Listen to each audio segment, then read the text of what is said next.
Hello and welcome back to Lorehammer. I'm your host, Primarch. People have been telling me to use that, and I feel dirty just saying it. But hey, we're here nonetheless. Hey, I'm Primarch, and joining me, we got Court. Welcome.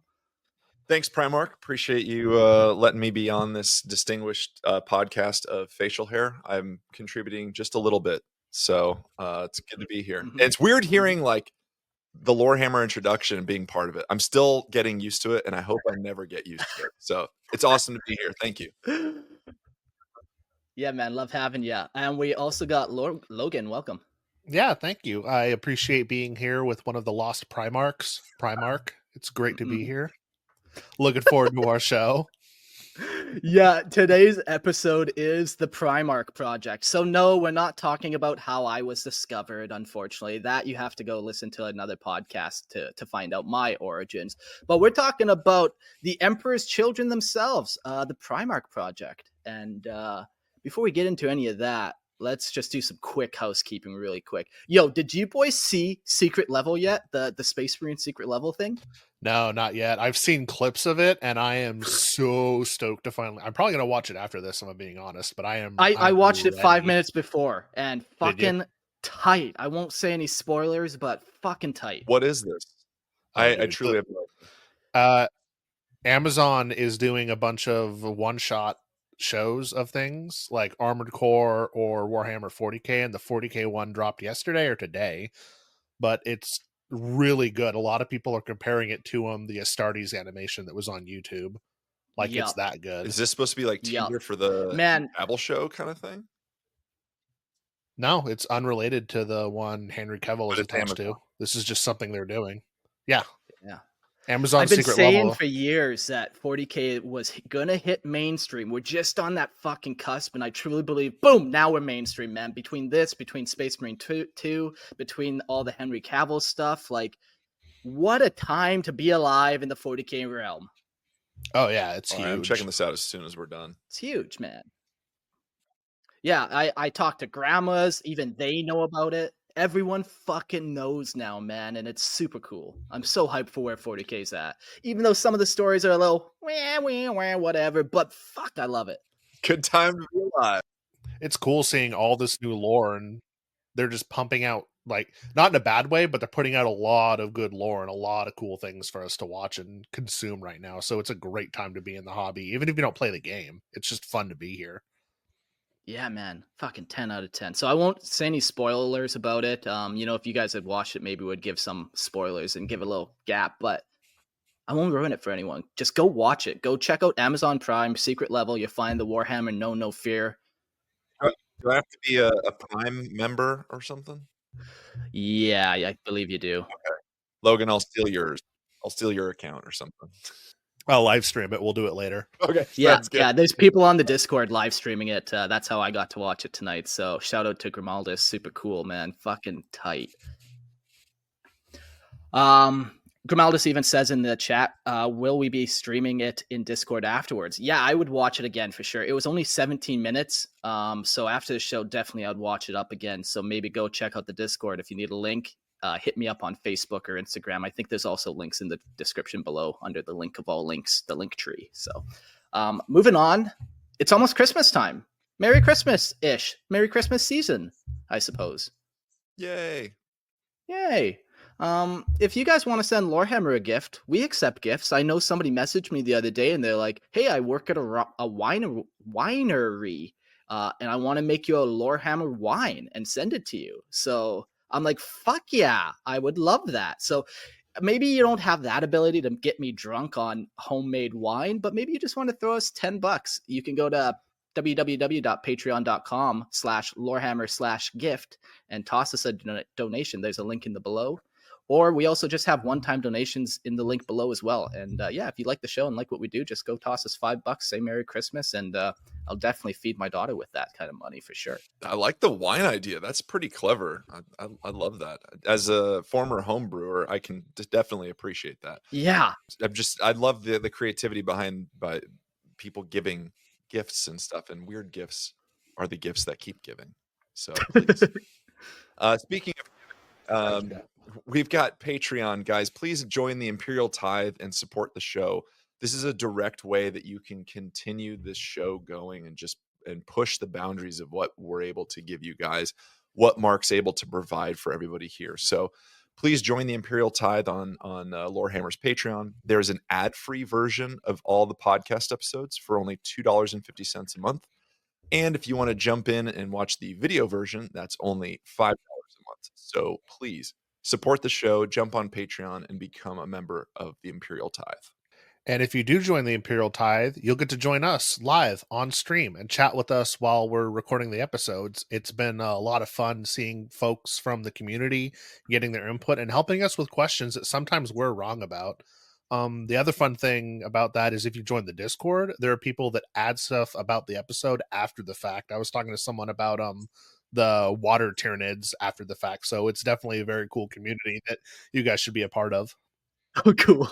Yeah, the Discord's bumping, man. We have over 3,000 members on there, and yeah, it's a heck of a place. You'll find me on there basically 24/7. I live, breathe, and eat this shit, man. That's all I do. I'm just like, hook me in, hurry up and hook me into the machine. Yeah, the community's rad. I think it's cool to see everybody just kind of get involved. And like Logan said, like being able to actually interact with you guys. And it's almost like you're part of the episode itself because you're giving us input as we're doing this. Yeah, heck of a lot of fun. Mm-hmm. All right, so we're jumping into the Primarch Project. Man, people have been asking for this for fucking years. Since we started Lorehammer, people are like, when are you going to talk about Primarchs? And I typically gave a snarky answer like, the what? What is it? What are those? You know, just really troll people, piss people off. But honestly, I was waiting for the Siege of Terra, the Horus Heresy books to wrap up. You know, I've been in the hobby for a long time, and in 2007 or 8 or whatever, they started the Horus Heresy stuff. And we didn't know where it was going, and I didn't want to say stuff like, well, they're going to add here, they're going to take away there. I wanted to wait till the story was kind of completed before I touched on these huge topics of Primarchs and legions and, you know, all the nitty gritties of the Horus Heresy. So let me give you some more context here about what's going to be happening this coming year with Lorehammer. We're going to be diving deep and hard into Primarchs and their legions. Basically, the plot and scheme is this. We're going to go through the legions in order, and they're each going to get 4 episodes. There's going to be 2 Primarch episodes. It's going to be kind of like an Origins and Crusade episode. And then we're going to jump to the Legion episode, the 30K era content. And then we're going to jump back to the Primarchs, and we're going to cover the Horus Heresy and kind of beyond, like if they pop back up in 40K perhaps, or they get killed off or whatever. And then we're going to do one more chapter episode, so not a Legion episode, but a 40K episode on them. So up first, we're going to have Lionel Johnson, then the Dark Angels Legion Edition, then Lionel Johnson Part 2, and then Dark Angels Chapter Edition. So we're going to have a bunch of content like that coming out. And just in case you get a little bored, don't worry. I'm still a Xenos sympathizer at heart. So in between every one of these 4 series episodes, we'll do 3 episodes of Xenos stuff, or like maybe the Odd Imperial Assassins episode, or just kind of your standard what you'd expect from Lorehammer content. But yeah, that's my goal this year. I'm looking at the barrel of like 18 times 4, whatever that amount of episodes is. But we're going to get through the Primarchs and Legions and shit. 72? Woo! Yeah, something like that. Sounds right. I just Rain Manned that. Did you see that? Woo! Like a beautiful mind. I think that's the chat's saying you're wrong love and your math is off. I love that idea. I think that's a great map to have. Yeah, got it. 72. Thank you, Grimaldus. And I love that we are gonna be able to break it up too with some Xenos stuff. That's the way to go. I know Logan is very much against that, and that's fine. He's I'm a based Imperial citizen. Tried and true. I know. But look, we need to spread some Xenos love, just as the Imperium spread their love across the galaxy and hugged a bunch of Xenos, right? And by love, you mean their intestines on the hood of a repulsor, right? It was not murderous at all. Just bouncing off my tank hood. That's how I spread them. Yeah, very nice. Just spread them on the tank tracks there, just right into the ground. See, Primarch gets it. Yeah, Primarch gets it. I don't like that. Here It's we too go. late. Some more context about how this is going to work here. We got 2 episodes before we get into this Lionel Johnson stuff that I talked about. We're doing the Primarch Project, and then we're doing Founding a Legion. When approaching 30K content, I have kind of taken the mindset of what is relevant to 40K and what would people in 40K know? When I look at 30K, I come from the hobby from 20 years ago when we didn't have a lot of information about 30K. And I remember having hour-long conversations with my friends in the basement, just like, man, what do you think this Primarch was like? And what do you think, how did this actually play out? And all we did was just hypotheticalize about these characters. And then we got the Horus Heresy series, and there's a lot of good books in there. There's also a lot of books in there, we'll say, that aren't as looking at you, Battle for the Abyss. And I kind of want to approach these episodes from a point of mythos. We're going to pass over a lot of details that maybe are cool, but aren't necessarily relevant. And like I said, I kind of am asking the question to myself when writing notes, like, is this relevant to 40K? Would people in 40K even know this? Or did this kind of get lost to time over the last 10,000 years? Otherwise, what ended up happening is I was writing Lionel Johnson notes and I hit page 60. I'm like, this is fucked. Even if I break this into 4 episodes itself, like, it's just so much information. And if you want that much information, you're better off just reading the actual books. What are you guys' thoughts on that? I like that approach because there's also a lot of there's like you said, there's the myths of people. Oh, I believe this about the Primarch, or I think this about the Primarch. Then there's also what I think is an interesting aspect of them is Primarchs in their specific book, like Corax, talking about other Primarchs. That if you only read the book about the Primarch you like, you're going to miss information about him that comes from other books. So there's a billion little details, a billion little things you can know about them. But I think if you try to focus on the core and essence of who they are, it's a much more doable episode and it can tie into the current universe very well. Yeah. Yeah. It's a sea of information. And I think you can go and do your own research and find what nitty-gritty stuff is available there. I think what our job here is to give you guys an overview and a bit of a deep dive at times on one of the biggest topics in Warhammer. Especially because the Primarch Project relates to so many different things. It's kind of like this tree that spreads out, obviously, as we're going to kind of see metaphorically with the different chapters, but it's rooted, pun, in history within Warhammer itself. And there's a lot of events that take place in that time and how this affects other things later on. I think to go off and try and cover all these bases, all these branches and stuff would just drive us insane. And Yeah, and you would get lost in it, man. You would just get so lost in all of the details of it all. yeah, there's going to be a lot that we maybe just, it seems like we miss. It's probably a conscious decision to just not touch it at this time because, as we know, I love going down rabbit holes, and that will just continue to push us deeper and deeper down the rabbit hole.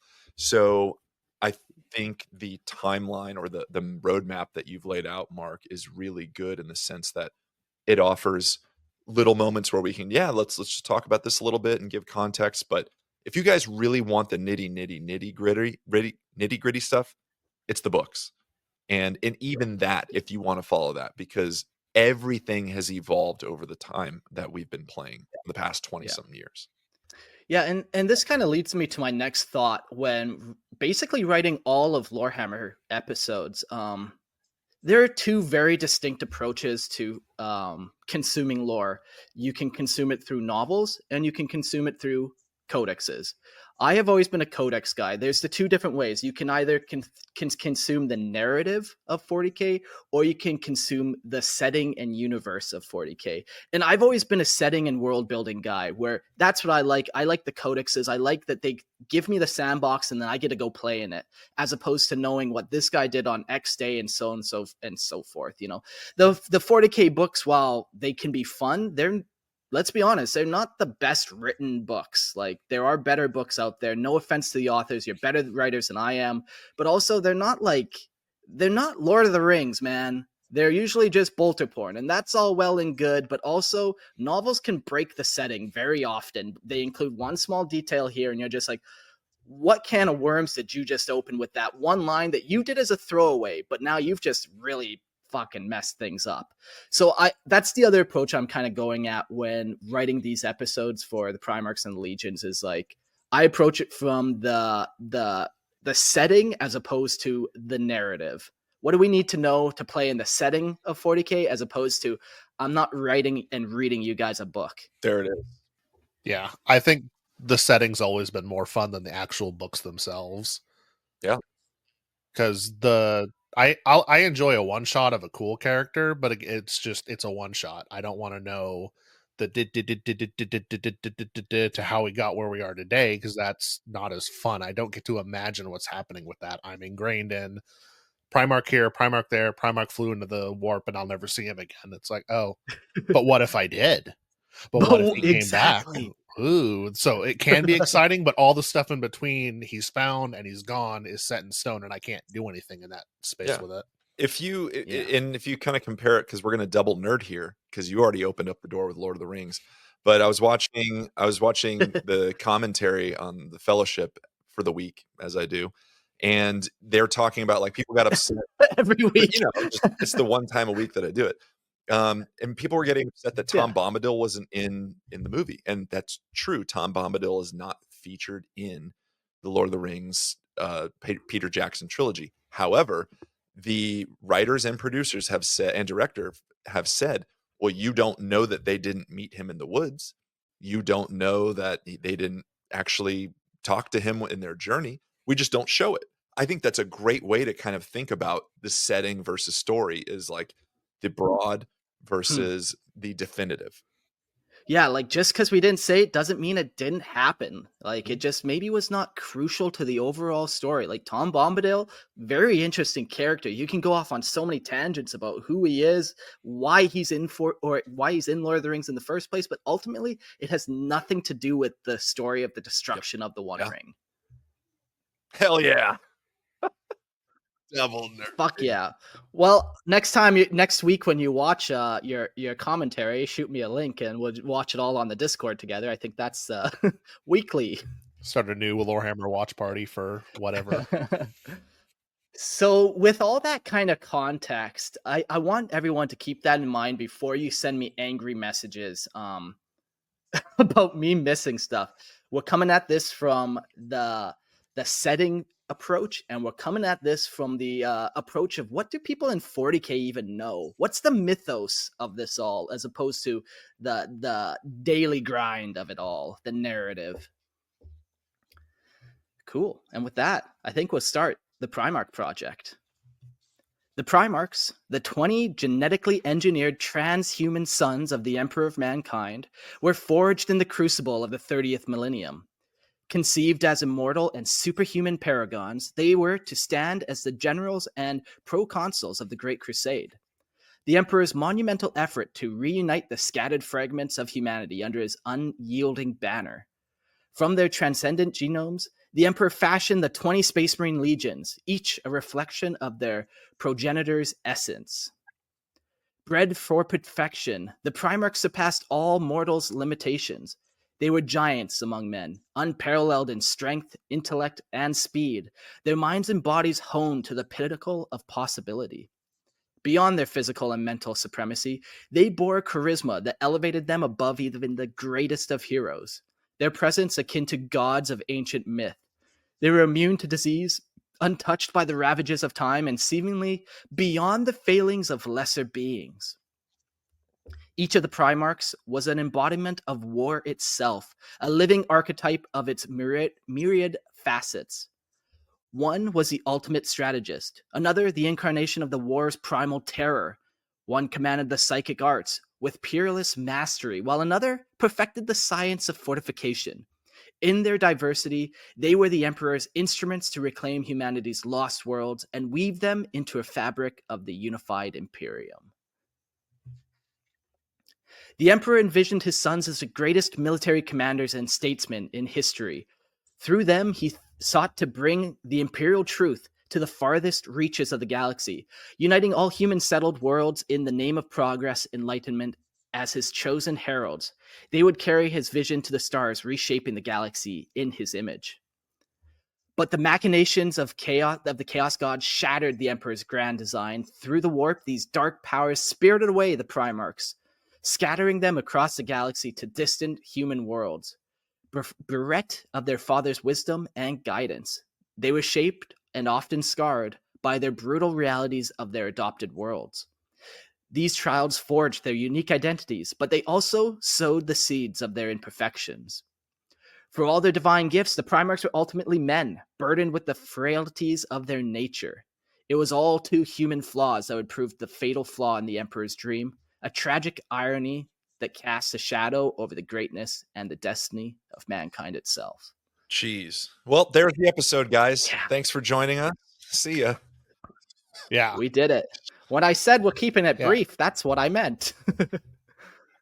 That's crazy that just that was a very brief description of what happened before we even get into any of them, and there's just so much information and like so many little cool tangents that we could have gone on with each one of those. It's so massive and so cool at the same time. Yeah, maybe let's jump back and go maybe start at the 30th millennium, episode 101 and maybe 103 we did Thunder Warriors and the unification of Terra and Malkador the Sigillite. So after Earth was basically reconquered by the Emperor, his next plan was to unite all the human factions.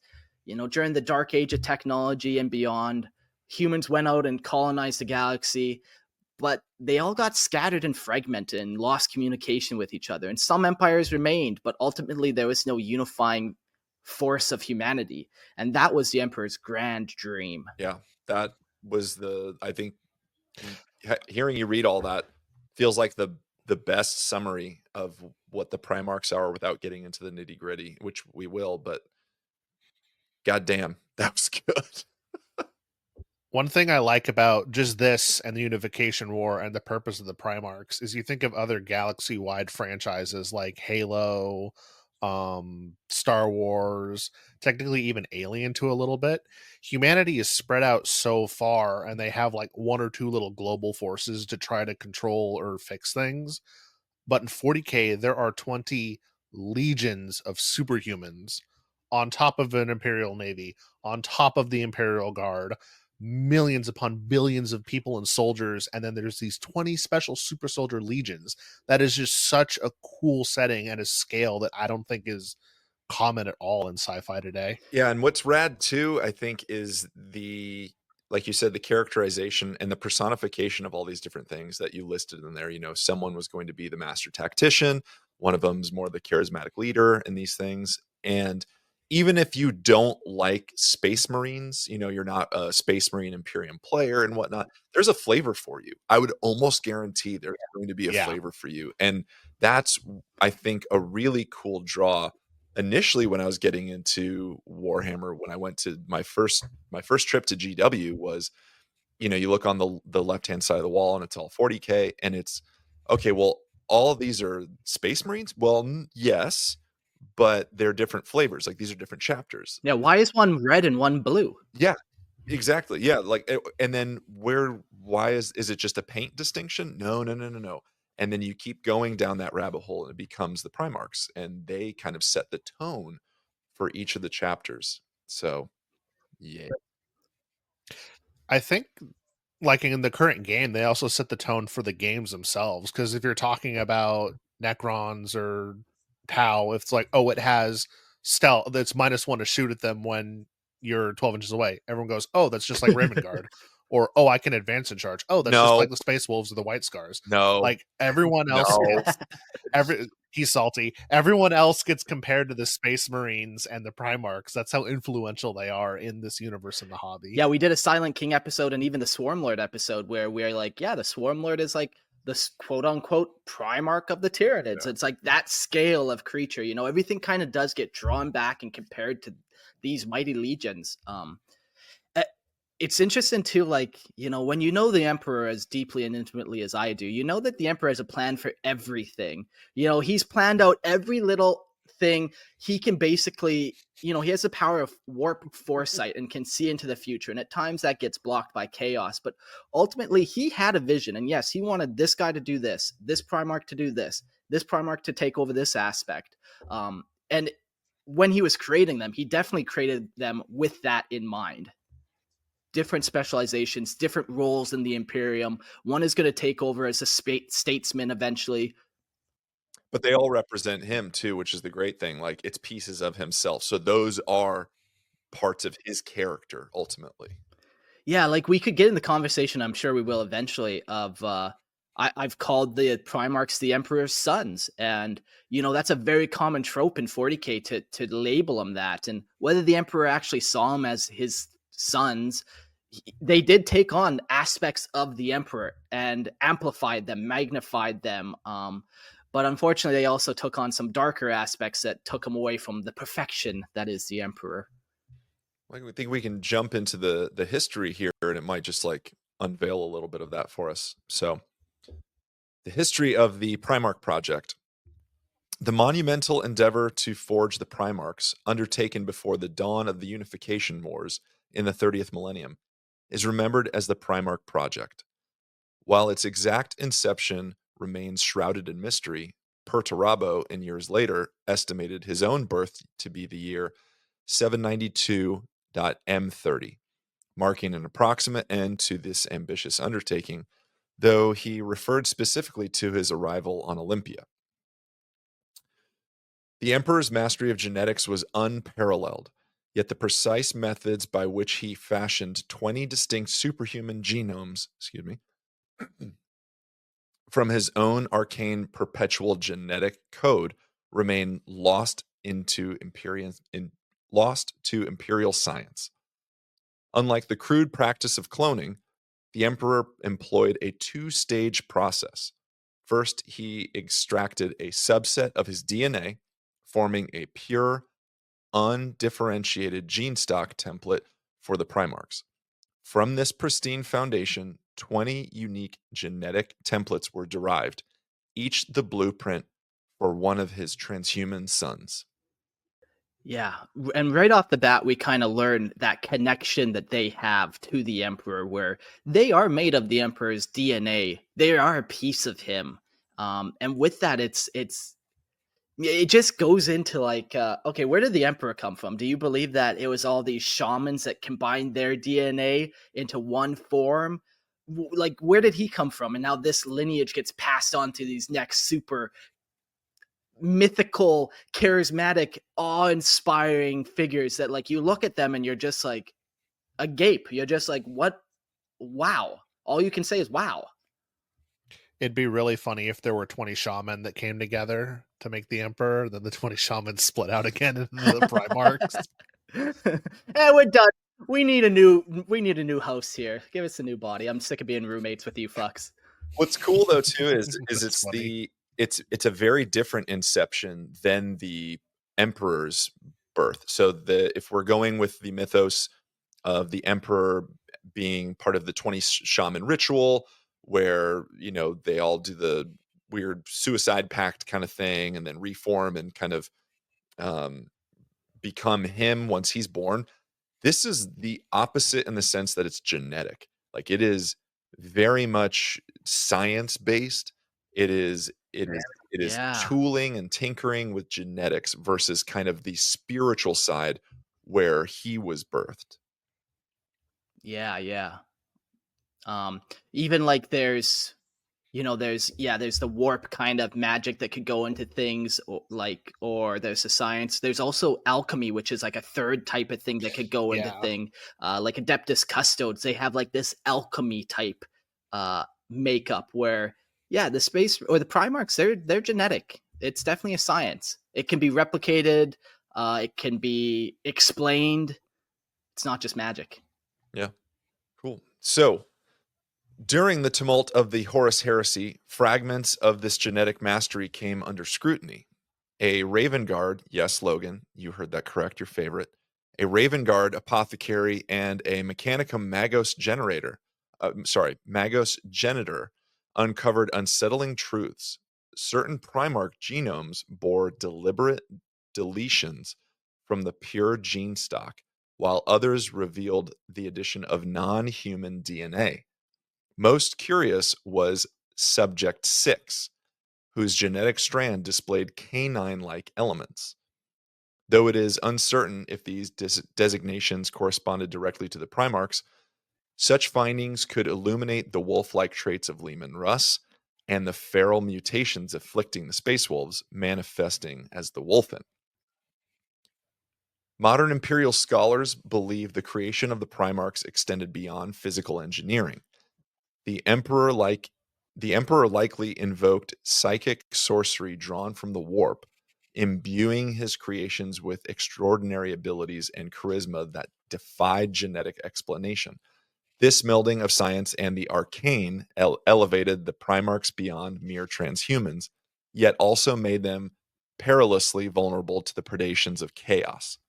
Their brilliant souls, ablaze with immaterium, became beacons to demonic entities, irresistibly drawing their attention. Yep, there it is. Okay, so we talk kind of the DNA genetic time there, and then that's only part of it. And here comes the arcane, like you guys were saying. Boom, straight up. Yeah, this is maybe a good example of what I'm including as important, and we'll just give you a little bit about the planet Moloch. Um, in 40K, would people really know that the Emperor went to Moloch and made a deal with the dark gods? You find that out that is what happens. But it's one of those things that would just get lost at the time, and you end up wondering, like, how did the Emperor actually go about getting these like extra things built into the Primarchs and stuff? You're left guessing. So this is one of those great examples of things I am aware of. I am aware of Moloch and stuff, but we got to keep looking at it through the eyes of 40K and like, what actually would people be aware of happening here? What are the secrets that are just too big and would have been lost to time? Yeah, this is the equivalent also of Jurassic Park. Like, well, what was the gene sequence gap? Well, we filled it in with frog DNA. So when we go to the Emperor, it's like, what was the gene sequence gap that you filled? Oh, we just used arcane weird knowledge and mysticism and threw that in there. That's got to work perfectly, right? Works 9 out of 10 times. It'll be fine. There's no way the Black Rage, Wolfen, whatever happened to the original Raptors, none of that'll happen. They're perfect. What are you talking about? Nah. Yeah, very cool. The origins of this arcane knowledge may lie in the age of technology, when the man who would become the Emperor journeyed with his fellow perpetuals, including Olivia Soreka, to Moloch. There, upon the distant night world, he passed through a hidden warp gate. Within the Immaterium, he bargained with its eldritch powers, acquiring knowledge and abilities that likely formed the foundation of the Primarch Project. Sarika, entrusted with guarding this warp gate, would remain on Moloch until the Emperor's armies reclaimed it a millennia later during the Great Crusade.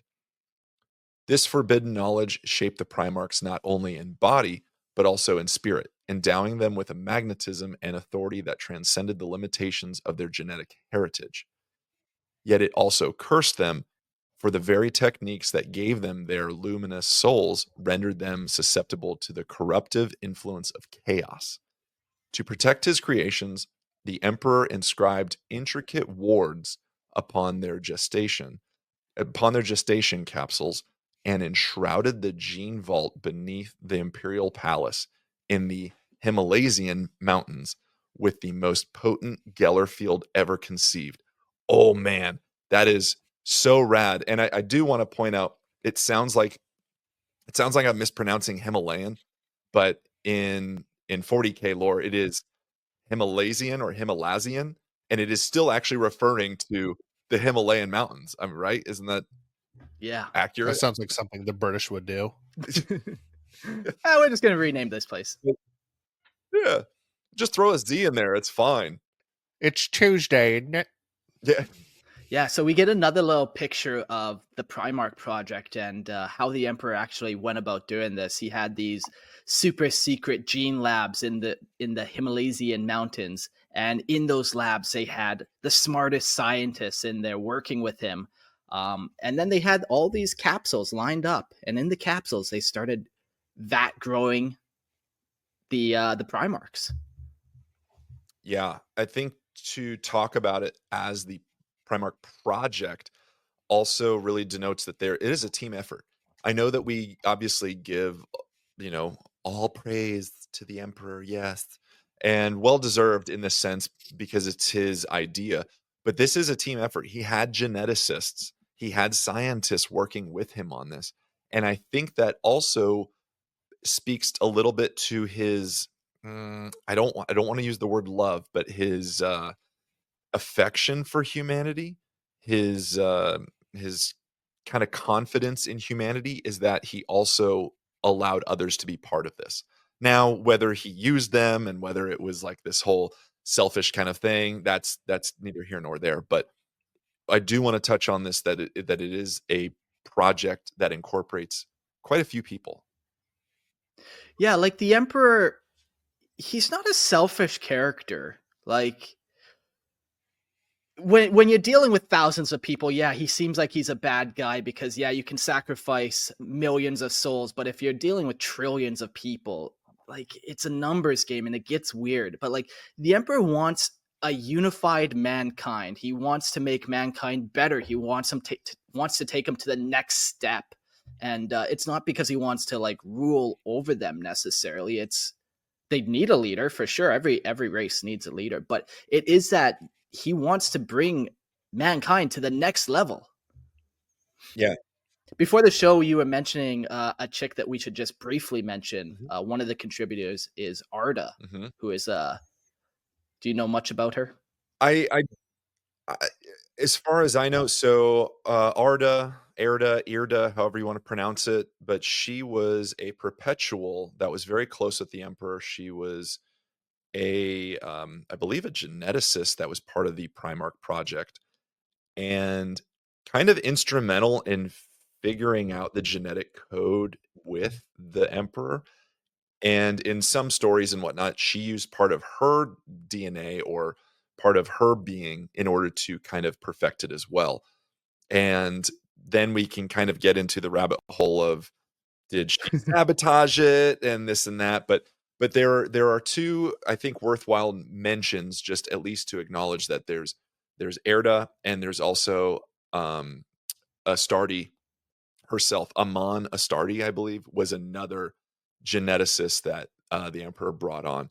And I think that is Yeah. important to note also, like we said, this is kind of a team effort, but we tend to give the emperor a lot of credit. Again, like we say, it's well deserved, but he's not perfect. He is basically the pinnacle of mankind. But if the pinnacle of mankind is one person and one kind of source, I don't think that speaks to humanity as a whole. We cannot do things completely on our own, whether we are the best in our field or not. I may be, and I'll toot my own horn a little bit here, like the best guitarist that I know personally.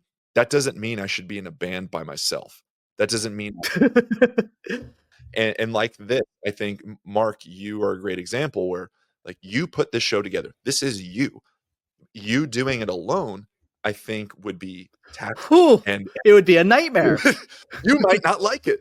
Um, but the ability, like, to bring us on and to bring the other guys on, I think that speaks to humanity as a whole, just as the Emperor speaks to mankind in the sense that he's the pinnacle of one man, but allowing others to be part of it speaks to the humanity that he really represents. I know I'm getting weird, Yeah, like the philosophical, but no, I love it. Like, what is the experience of humanity? It's yeah, like it's relating with other people. What's the first thing you do when you finish painting a model? You're like, who the fuck can I show this to? Like, otherwise, why would you paint it if not to like share experiences with people? And that goes even into yeah, scientific endeavors. mhm. Yeah, I've got like 5 people that I immediately text my models to, and 3 of them don't even play the game. They just think it's cool to see it. Okay, why am I not one of them? You are one of them. When Calm was the down. last time you painted a Why am I not one of Yeah, them? what the hell? Well, okay, we weren't friends yet, Primarch. And Court, the last one that I sent you was my the Demon Fuge. When I finished the sister, I Oh, sent that yeah. to you. Oh, that's right. That's pretty cool. Grimaldo sums up perfectly. I feel like he would be the front man to a K-pop band. Yeah. For the audio listeners, Court has been roasted mercilessly by chat for preaching this heresy today. I so- know, that's fine. But, you know, we just call it E-pop, like Emperor Pop, instead of K-pop. Bro, do they sing in High Gothic? What does Yes! High Gothic sound like? I need it. Summer. Is he all cutesy too? Like, has he got his gold talons and he's doing the heart like this and everything with them? No, he's doing the Aquila. He's doing the Aquila. The with it. Aquila. Fuck yeah. And if you guys want this album, you better join Patreon and we'll try and make it a reality. I have a recording studio. I will make this happen. The E-pop band. Oh, goodness.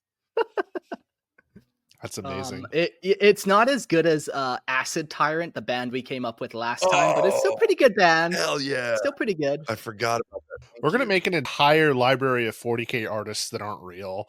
And it's just, oh yeah, we got we got E-pop, we got Acid Tyrant. Here's what I'm going to do. I will state this now, and this is a promise. If we get, I'm going to say 10, just 10 new patrons on Patreon by the end of the year, whether it's the $2.50 amount a month or the $5, it doesn't matter. 10 new Patreons at the end of the year. I will make band logos for each of these. And I'll give away the file, and you guys can either make stickers or whatnot. You know, we'll figure that out. But I will absolutely make band logos for every single one that we mention here. It'll happen. Well, I can tell you can start working on that already because we get a couple Patreons every day. So get on that. And then step 2 of that is, you know, with AI music generators, we can get that music happening too. We can get this music out to the world. They need it. This is where we're going to argue because Heresy. Yeah, I will not do AI generated music. I understand. But as a musician, that is heresy. I'm not going to say who it is because I'm not promoting AI music, but there's someone on YouTube who does AI SpongeBob metalcore songs, and he clearly writes the lyrics for them. I broke Court. He just spit out his water chat. They're really good sounding, and I don't want to admit that, but he clearly wrote the song himself, but the lyrics and the voice, it's like, I've never heard Plankton singing metalcore, but I'm happy I have now. Yeah. Okay, maybe we can incorporate a little AI. That's fine. This is our Primarch project is what we're doing. I like it. I'm on board. Right on. Well, so going back just a little bit, there was a Geller field placed over the hidden gene vault beneath the Imperial Palace, and just to protect everything. So despite these defenses, though, the Chaos Gods discovered the Emperor's designs. Recognizing the Primarch Project as a dire threat to their dominion, they conspired to thwart it, seeking to extinguish the Emperor's dream of an Imperium founded on reason and scientific enlightenment. Thus, the seeds of the Primarch's tragedy were sown, their brilliance forever shadowed by the darkness that sought to claim them. And here's another little piece of the Emperor's plan that's been revealed to us. You know, we talked about him wanting to unite all of humanity under one banner, but he also wanted to unite them under one ideology, and that's reason and scientific enlightenment. And the reason for that is, you know, the warp exists in this universe, and the Emperor was very aware of it, and he tried to shelter humanity from the knowledge of the warp as kind of step 1, but also he wanted to separate humanity from the warp. He wanted to take away kind of that emotional, that faith-based, like if you believe in corn and the more you do corny things, the more powerful he gets. So he wanted to kind of set up this ideology that kind of separated the warp away from them, and to allow humanity to truly kind of prosper without the chaos of the warp and the gods and their tinkering. Is that a fool's errand, though? Like, to play Chaos Demon advocate here? But, like, is it a fool's errand to try and kind of push humanity towards a almost emotionless state where everything is based on reason and science. And I understand that, but it's still, we are creatures of emotion, and it kind of feels like, look, man, that's going to happen either way. And maybe that's the tragedy of it all. It's like the original sin and that kind of thing. And like, we're all broken. Like, what, even if we're made to be the best at our pinnacle of whatever we can achieve, is it still not good enough, or is it still kind of flawed?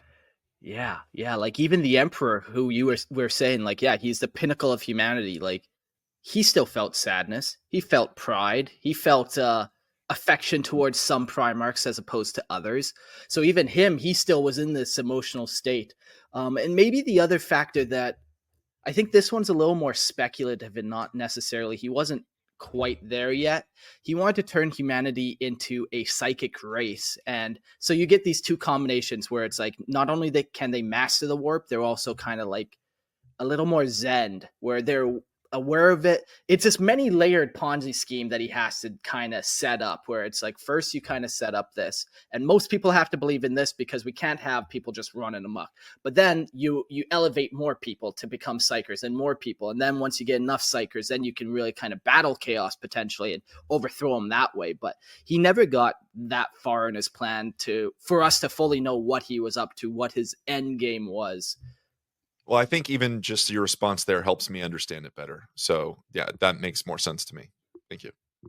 This whole conversation is helping me understand the Emperor better, because honestly, all the Horus Heresy books I read were from Traitor Primarchs or Korax, who was way out in the middle of nowhere, so they didn't get to talk to the Emperor a lot. So I was on the band Heresy. I was on that he just wants to dominate the universe for his own selfish purposes. But you guys like, no, there was a good reason he was doing it. And I'm like, this is breaking my Yeah. brain. This is not the Emperor I grew up with. I'm confused now. As a Xenos fanatic, I kind of still think that the Emperor was doing it out of good intent, and like humanity good intent, not just whatever the fuck he wanted. Yeah, for sure. I was thinking it was a peace through tyranny kind of thing, was the vibe I always got. It's that fine line, like, that's bound to happen, you have to be a little tyrannical if you wanna rule over people, but, like, it's like if you have kids, you tell them not to put that hand on the stovetop. Are you doing that because you're an asshole, or you're trying to save them from something they know nothing about? Jax just said in chat, compassionate tyranny, and I love it. What a fucking term that is. I'm gonna use that. It's compassionate tyranny. It's like the most gaslighty thing ever. My household is run by compassionate tyranny. Fucking hell. Oh, good stuff. All right, so next we're moving on to the scattering of the Primarchs. The ruminous powers of chaos struck a devastating blow against the Emperor's grand design when they spirited his unborn superhuman prodigy away through the warp. In approximately 792.m30, deep within the gene vaults beneath the, how did you guys say that? Himalayan mountains on Terra, what would later be known as the Imperial Dungeons, a cataclysmic warp rift tore through the Emperor's laboratories.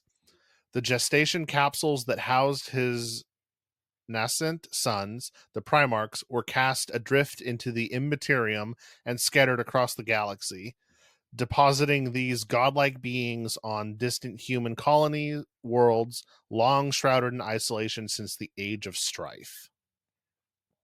That's crazy. And this right here is where we talked about it, I think in episode 120, the first one that you and I are on, Logan. This is kind of the idea where Sigmar is also one of the lost Primarchs, because these guys were scattered to different worlds. No. I know no. And we're gonna do the tinfoil hat moment here, boys. Here we go. Take me on this train. Strap in. Let's go. So this is where it is fun and probably not lore accurate to think that Sigmar, the god emperor of mankind in the fantasy world of Warhammer, in Warhammer Fantasy and Age of Sigmar, obviously, that he is one of these lost Primarchs that we'll mention, because the idea is that his little tubey thing that was gestated into space landed on like a not a feudal planet, but like a fantasy style world where everything was very low tech. Everything was seemingly just kind of the British, medieval type style stuff. And because he's basically superhuman, he was raised to godlike status in that world. And so that Sigmar and 40K live happily. Notice the hand gestures I'm doing here, Logan. See how it's peaceful and nice? I feel like fantasy fans are going to be madder at you than I am. Yeah, maybe. But look, it's one of those things where it's like, it's hard to believe, just like we said earlier, we don't know if they don't run into Tom Bombadil in the forest. And they don't mention old man Willow, but he might be there. Just like, I don't know. Maybe. Definitely not, because I'm pretty sure that's not true. I don't know. Me and Court will be fist fighting people over this ideology after the show on the Discord. So, if you have some words, come say it to 6'5" Court over there. And I bite people. Yeah. And my AOS book says it's true. I'm just kidding. It does not. But I'm just pointing at it right now. I'm 90% sure they destroyed the other two Primarchs. 90%. I can live with 10%. Yeah. We're going to get into that. There's that 10% chance. Yeah, there's your 10% chance one of the lost Primarchs escaped into the warp and became Sigmar. Yeah. Fun little theory. Game theory. Okay, moving on. All right.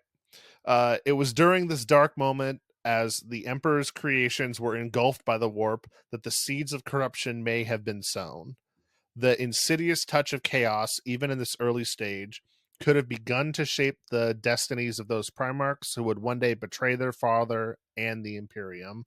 Whether or not the Emperor foresaw this outcome remains unclear, but each Primarch ultimately found themselves in a world lost to the light of the greater cosmos, where the crucible of their upbringing would mold the spirits and temper their flaws. This is interesting to me because I don't know if you guys have read or listened to the audiobook for the Twisted Dagger, which is how Mortarion fell. But he literally, from the time he was conscious to when he gave himself to Nurgle, was basically hearing the call of Nurgle saying, "Come, come, come." He always felt something was off. And then when he was in the warp storm watching his sons die, and then he heard Nurgle for the final time, "Come, come," it all made sense. And he basically, this is the purpose. This is right, what I should have been. And then he gave himself over to chaos. Yeah, you can only be left to wonder what would have happened to the Primarchs if they weren't scattered around. Like, would he have felt the calling, that whisper in his ear, if you're still in the Geller fields on Terra? Probably not. Which book was this that you're mentioning, Logan? Yeah, that book is The Buried Dagger, Harris Horace book 54. Yeah, it was really good. I listened to it on a airplane going to North Carolina, and when we were coming in for the flight was when the big climax was happening and the music was roaring, and I'm like, this plane is shaking. I'm like, this is how this is meant to be heard. It was just so good. You felt like Mortarion in his tube through space, through the warp. I hear you, Nurgle. I hear you. Oh, yeah. Oh, 100%. My eyes were open, but all I could see was the Geller field and the Primarch speaking. It was great. The flight attendant goes by. It's like, "Sir, are you okay?" And you're like, "I hear Nurgle." Sir, you're making the other customers nervous. Yeah. Praise grandfather Nurgle and his plagues. What? No. Oh. All right. So, this calamity dealt a grievous wound to the Emperor's plans. His vision of conquest, millennia in the making, rested on the shoulders of these superhuman generals. Their absence threatened to unravel the fragile hope of unifying humanity under the banner of reason and enlightenment. With the galaxy poised on the knife's edge of survival, the Emperor faced an impossible dilemma to abandon his dream or adapt to the harsh reality before him. Reason will prevail. Reason will prevail. Thank you. Every time I see that, I just think of If It's Always Sunny, and then just say, like, reason will prevail. So classic show.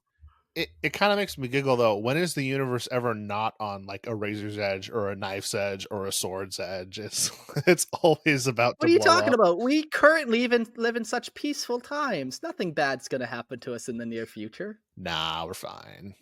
We're Uh, no, fine. no. So another tangent. My uncle used to work on a surveillance submarine during the Cold War, and people would ask him when he came back, like, "Are you worried Russia's going to nuke us?" And he'd start laughing because one of his jobs was to surveil their nuclear submarines. And he watched them do tests, and to test their launch tubes, they would fire tree trunks out of their submarine. So they'd fire a tree trunk straight out to make sure the propulsion system works, and they didn't think what happens when the tree trunk gets to its height. It came right back down, and he watched 2 Russian submarines sink that way. That's fucking crazy. Then when they were doing live fire missile tests, he watched them open their bays, water flood in, and sink 2 more submarines. So he's like, I'm not worried about Russian tech hitting us. So I feel I carry my uncle's peace with me when I hear about war and stuff. I'm like, it'll probably be fine. It'll work itself out. Probably be. When Probably has be anything fine. bad ever happened? Never. Yeah. Never. It's fine. I don't know what I was talking about. All right. In defiance of his catastrophic loss, the Emperor proved his resilience and ingenuity. The genetic material harvested from the Primarchs during their creation had already been used by the Imperial Biotechnical Division, that is the most normal name in the entire Imperium, the Imperial Biotechnical Division, to fashion the first Astartes gene seed. From these samples, stem cell zygotes were cultivated, yielding genetically engineered organs capable of bestowing some of the Primarch's extraordinary traits upon ordinary adolescent human males. These transhuman warriors were to be the vanguard of the Emperor's Great Crusade.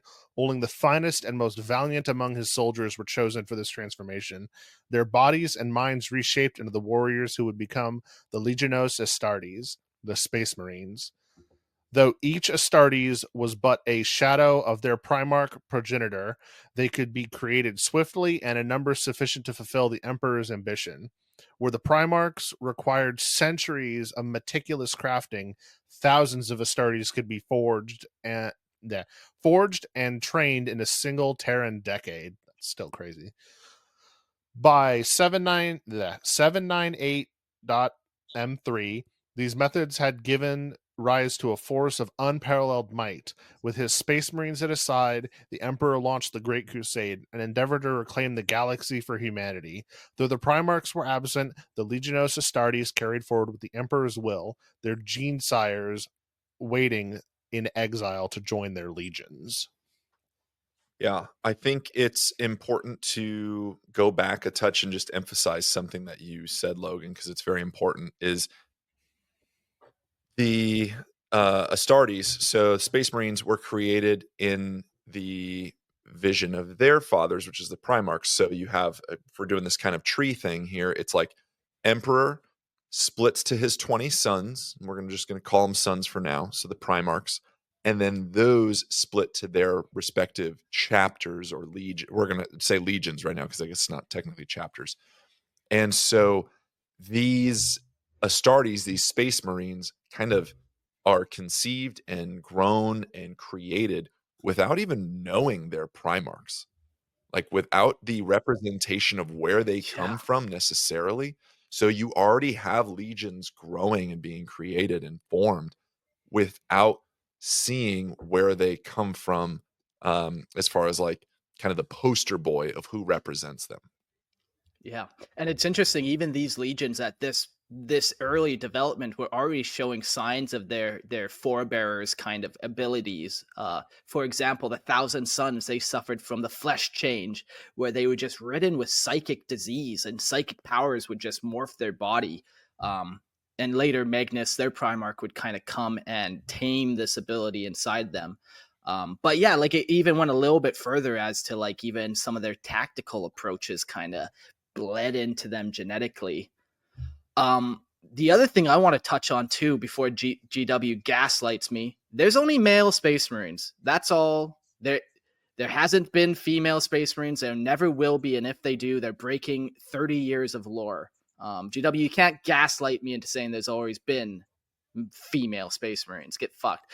And the reason for this is just like the Emperor took his DNA, and then he made the Primarchs, and they were all male. And then they took that male DNA, and then they made the Astartes. And it's this tier that you're talking about, this tree system of taking this DNA from a dude, giving it to these dudes, taking their DNA and giving it to these dudes, and branching it down and down and down.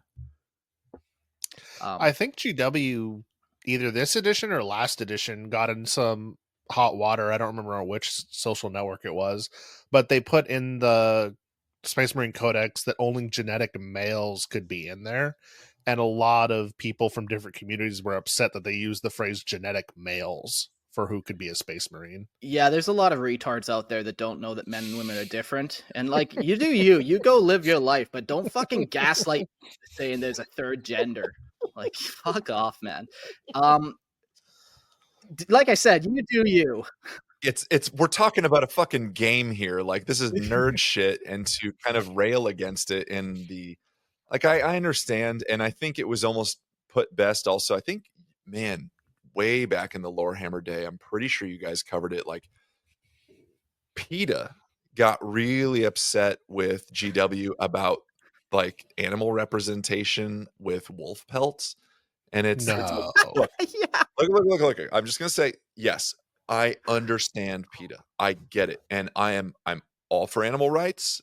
This is also, and I'm just gonna, this is not 40K I'm holding up, it's a Song of Ice and Fire. This is a fucking plastic model. It's a fucking plastic model. And look, it's got fake fur on the back.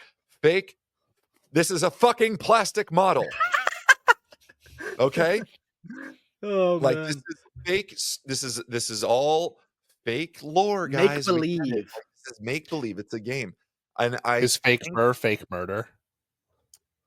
It's fake birthday. Oh my god. That's it. Get me my band hammer. Cue the I'll pin Morrissey. you.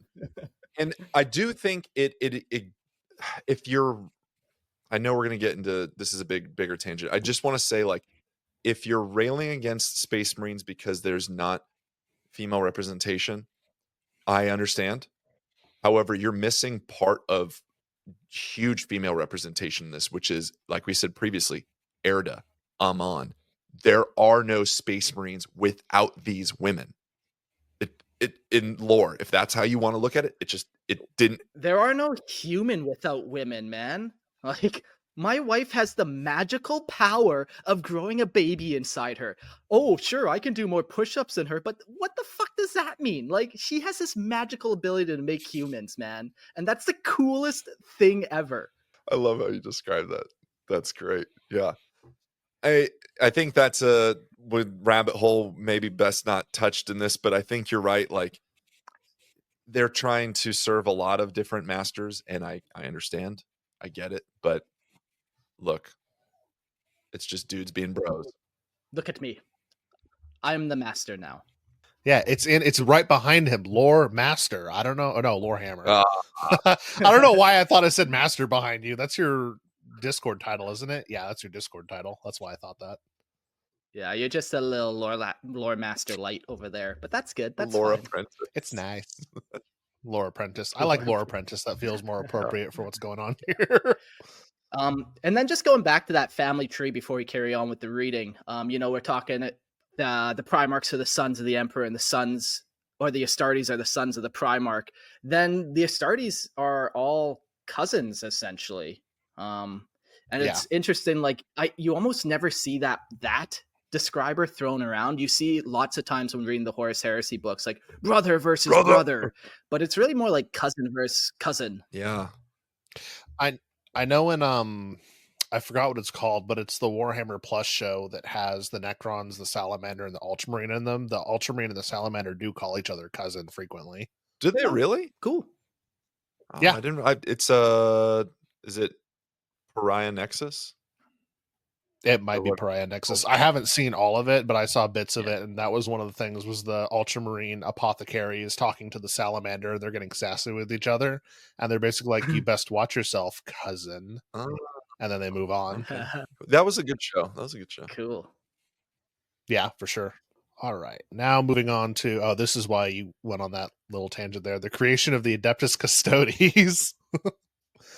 The Emperor's personal guardians stands apart even from the mighty Astartes, derived from the same pure, undifferentiated Primarch gene seed. Their genetic structure contains 12 additional elements, elevating them closer to the divine essence of the Emperor himself. Their modifications, though simpler than the unique genomes of the Primarchs, imbue the Custodes with an unparalleled bond to their masters and a peerless sense of duty. The shared origin of these transhuman warriors, the Custodes, the Astartes, and the Primarchs alike, speaks to the brilliance of the Emperor's vision and the terrible cost of its realization. Each step removed from the undifferentiated template diminishes the spark of the divine, but all owe their existence to the same source, the Emperor's own essence, harnessed to forge instruments of salvation in an age of ruin. Hot take here, and this might be the similarity of like Mark, you and the Primaris. I don't like Custodes. I just don't. I just Why? okay. Who hurt you as a It's child? probably because I got beaten by Griffin, one of our friends who like plays Custodes, and it's like I don't fucking think it makes sense to have as an army on the table, and B, I just to say like we had paragraphs and paragraphs of like Space Marines are so cool and they're like the cream of the crop, they're Top Gun, and they're the best of the best, and they represent their father in the pinnacle of humanity, and then to go and say, oh, and then there's these other guys who are actually just better. Like, Here's my super soldiers, and here's my super Yeah. duper soldiers. Yeah. I agree. I don't think them, and I don't think knights should be their own army in 40k. I think they should be a unit you can add like the assassins. And I haven't played Griffin's Custodes, but I've played some other folks that played them, and it is not a fun experience. Because it's like Lorehammer Legal does not stand by all the opinions of their lore hosts. We're all gonna hate something, but in this case, yeah. I was gonna say, but we're right. No, but we're right. Yeah. Yeah, no, I get what you're saying about the Custodes for sure, and being a tabletop army. Like, it's not what they're there for. It's like a worse thing of playing someone who runs just Terminator spam. It's not fun for the it looks cool, but it's not fun for the opponent. It's just a slog fest, and it's like, okay, you can kill me a lot more efficiently than I can kill you, but you're slow. This is fun and interactive gameplay. Well, what about all grot spam? How do we feel about all grots? Grots for days. Based and red pilled. Perfect. That's what we think about that. And I think lore wise, like we see the cool flaws of Primarchs and their respective, chapters. Where are the fucking flaws in the Custodes? Like there aren't any, except that they're minimal in numbers and they ride dumb bikes. I don't know. Like okay. So the captain on jet bike, he's who hurt you. I know that model all too well. Guy that looks like Judge fucking Dredd. No, here's the thing, like, and I might be quoting you guys from way back in the old school Lorehammer days, but it's something that you guys said, I believe, that was like, it's the flaws that make characters stand out. It's like the imperfections. If you're, oh, here it is. And I don't know if I'm just going to credit you guys, but if you're good at everything, you're interesting at nothing. And I feel like that is the Custodes, where it's like, oh, they're just good at everything. Well, then I don't care because I can't relate to them. Because guess what? I'm not good at everything. Like flaws make characters more interesting. And I think the Custodes just are this bread and butter, like this white bread kind of like, yep, they're gold. They're perfect. That's it. It's a trip. Like I've heard you a couple times saying it's a trip to be on Lorehammer, but it's also a trip having like a super fan be on the show and like have you quoting stuff I said years ago. I fucking love it, man. I love the little friendships developing here. This is parasocial relationship grown into a real relationship before our eyes. Excellent. A blossoming friendship. So supple. Ooh. What would be the downfall of our friendship, like the negative side? Are we going to turn violent at some point, or like? I'm gonna kill you, and then like Logan will have to avenge you.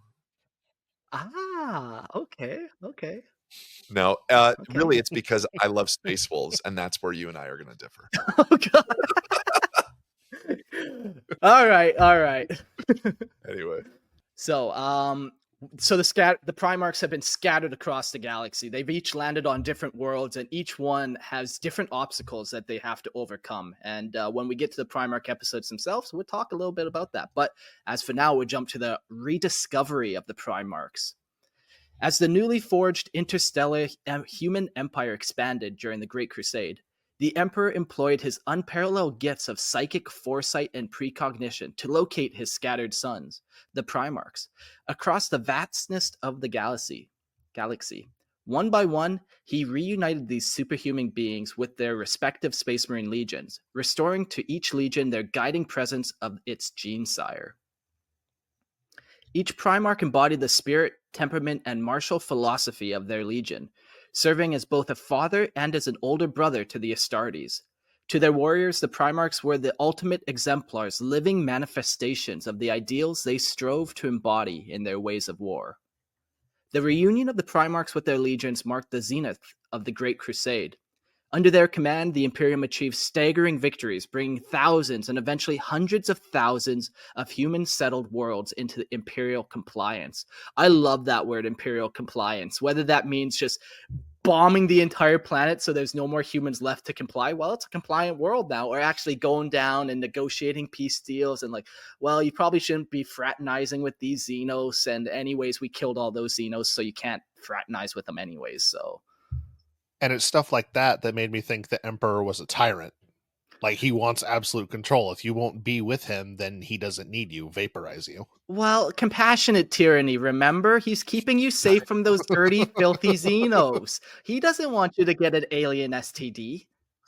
I was going to say, is he doing if I can't have you, nobody can? Is that the Emperor's kind of. philosophy? Yeah. The Emperor is the ultimate abuser, is what I'm getting out of this episode. And you guys are like, no, he really cares.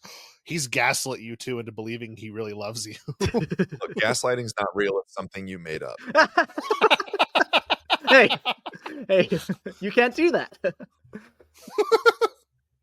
The reunited legions carved a path of conquest, their deeds resonating with the awe of ancient Terran myth. The Primarchs strode the battlefields like demigods, their power and charisma unmatched, their victories seemingly inevitable. Yet for all their grandeur, the Primarchs were not free from the flaws of humanity. Despite their godlike stature and purpose, they remained at their core men. They were jealous and arrogant, fiercely competitive, and prone to harboring grudges, not just against one another, but even against the Emperor himself. Whether these imperfections stem from the taint of chaos during their infancy, or simply the indelible marks of humanity that even the Emperor could not erase, remains a matter of conjecture. What is certain, however, is that these flaws sowed the seeds of the Imperial's greatest tragedy. Their very traits that made the Primarchs so intensely human also led to their downfall and the cataclysm of the Horus Heresy, a conflict that plunged the galaxy into 10,000 years of unending war and stagnation and decay. Yeah. Wow. There's the flaws, and I think we'll get into the nitty-gritty of what they are, but it's interesting to think about the reunion of legions and their respective Primarchs. Like, you are so clearly, above everybody else as far as mankind goes. You're a member of the Legio Astartes, but you have flaws, and you know that your Primarch, or your kind of father, your poster boy, has been missing, and hopefully, and I would bet it's like this. We hope and pray, to the Emperor that they are found, and that once they are and reunited, it's got to be like this crazy fucking like prophecy that's being fulfilled. And to see similarities within yourself in somebody that is greater than you, I think is wild.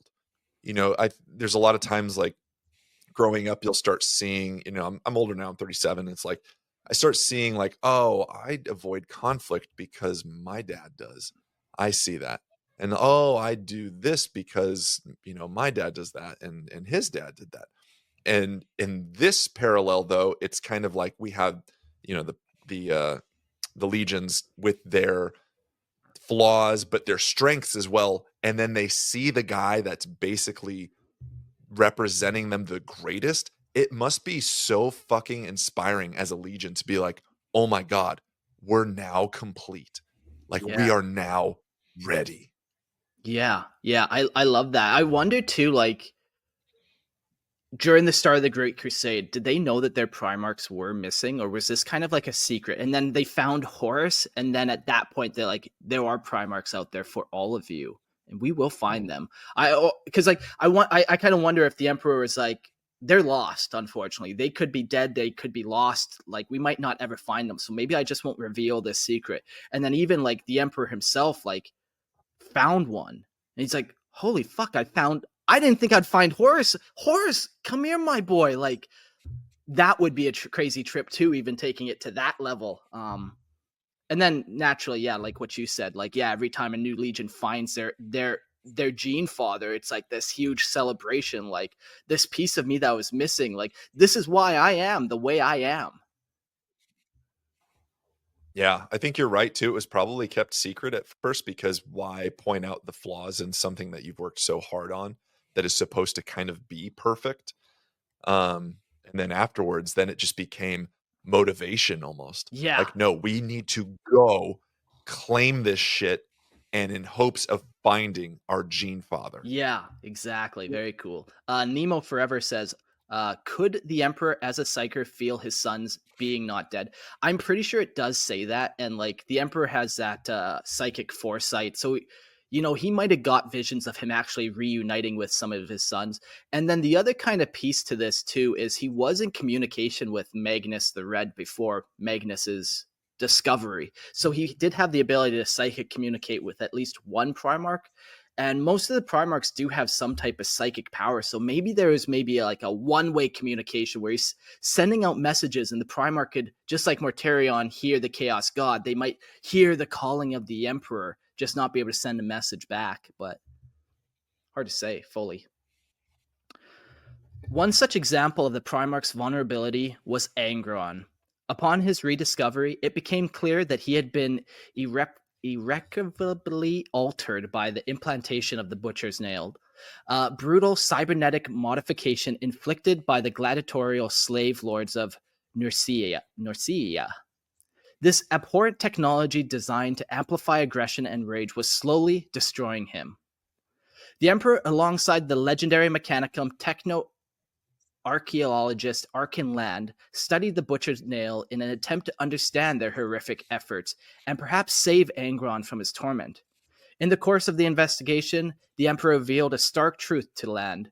He harbored no emotional attachment to the Primarchs. They were, in his view, tools crafted to serve humanity, weapons forged to achieve his grand design.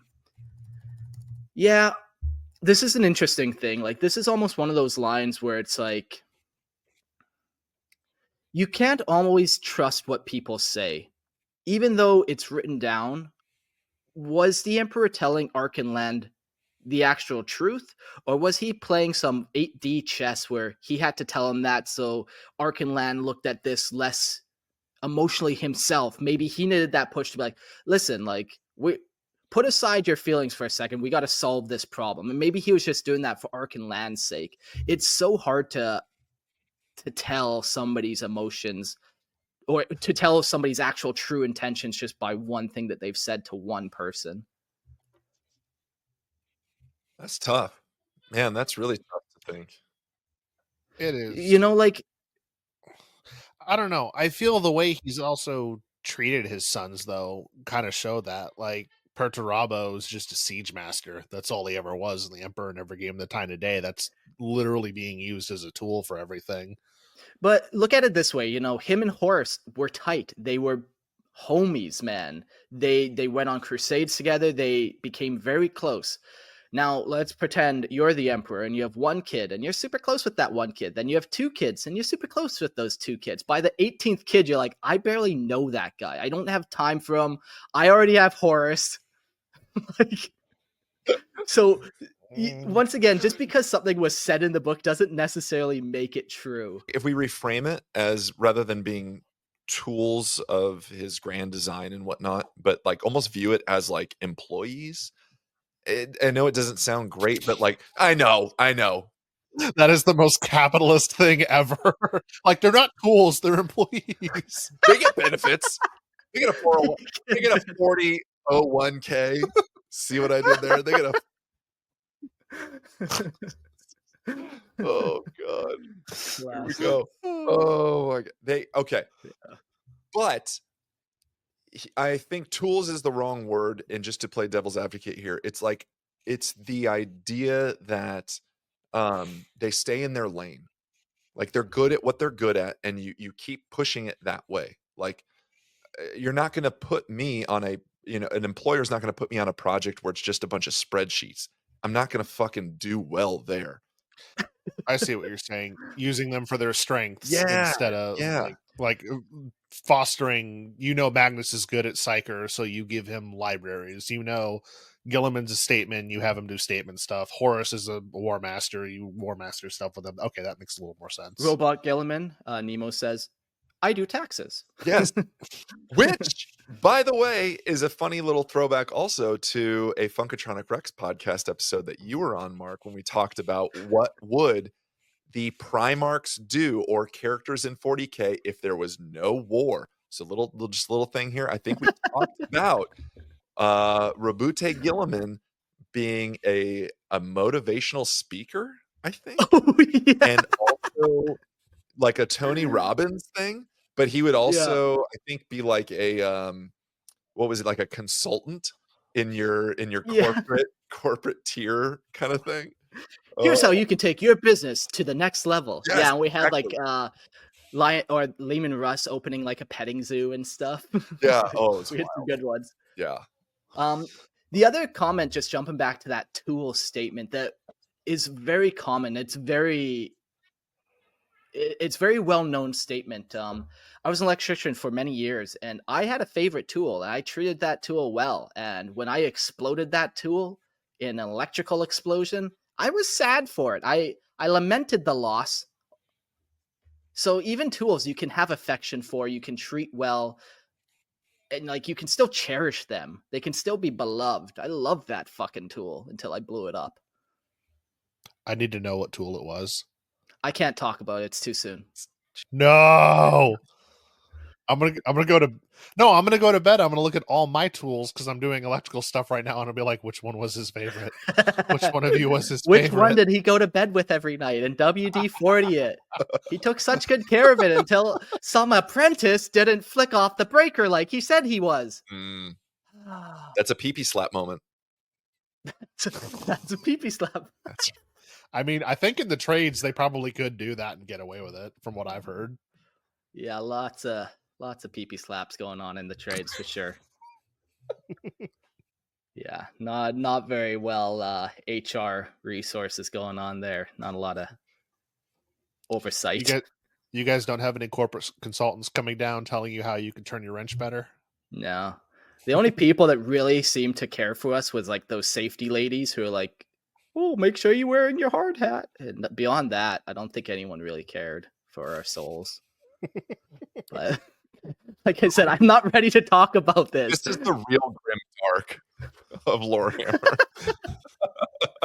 The lore of Lorehammer, episode 1, trauma. How it manifests. Yeah, trauma and how it manifests. I have a podcast with some friends. Look, the warp is like an ocean. Oh man.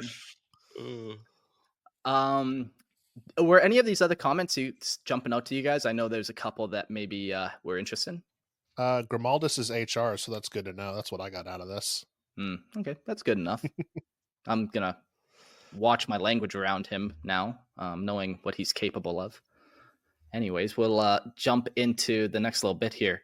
When questioned, Why he allowed the Primarchs to address him as father, despite his professed detachment, the Emperor shared an ancient Terran tale, the story of Pinocchio, the puppet who longed to become a real boy.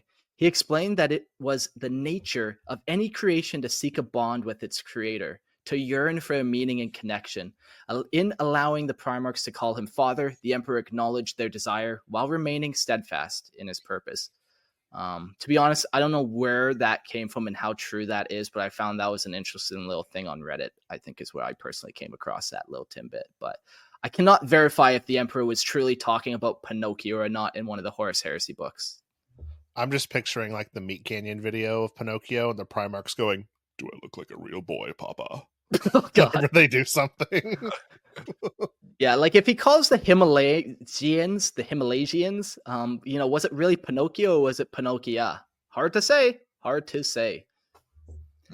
This paradox that the Emperor viewed his sons as instruments while they saw him as a father lay at the heart of the Imperium's greatest triumphs and deepest betrayals, shaping the destiny of humanity in ways that even he may not have foreseen.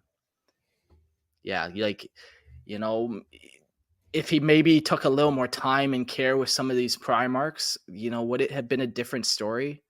I don't know. I think there's that kind of goes back to the like we're all humanity's all flawed, and even if you make the quote unquote like optimal human, like it's still a flaw, like something would be bound to happen.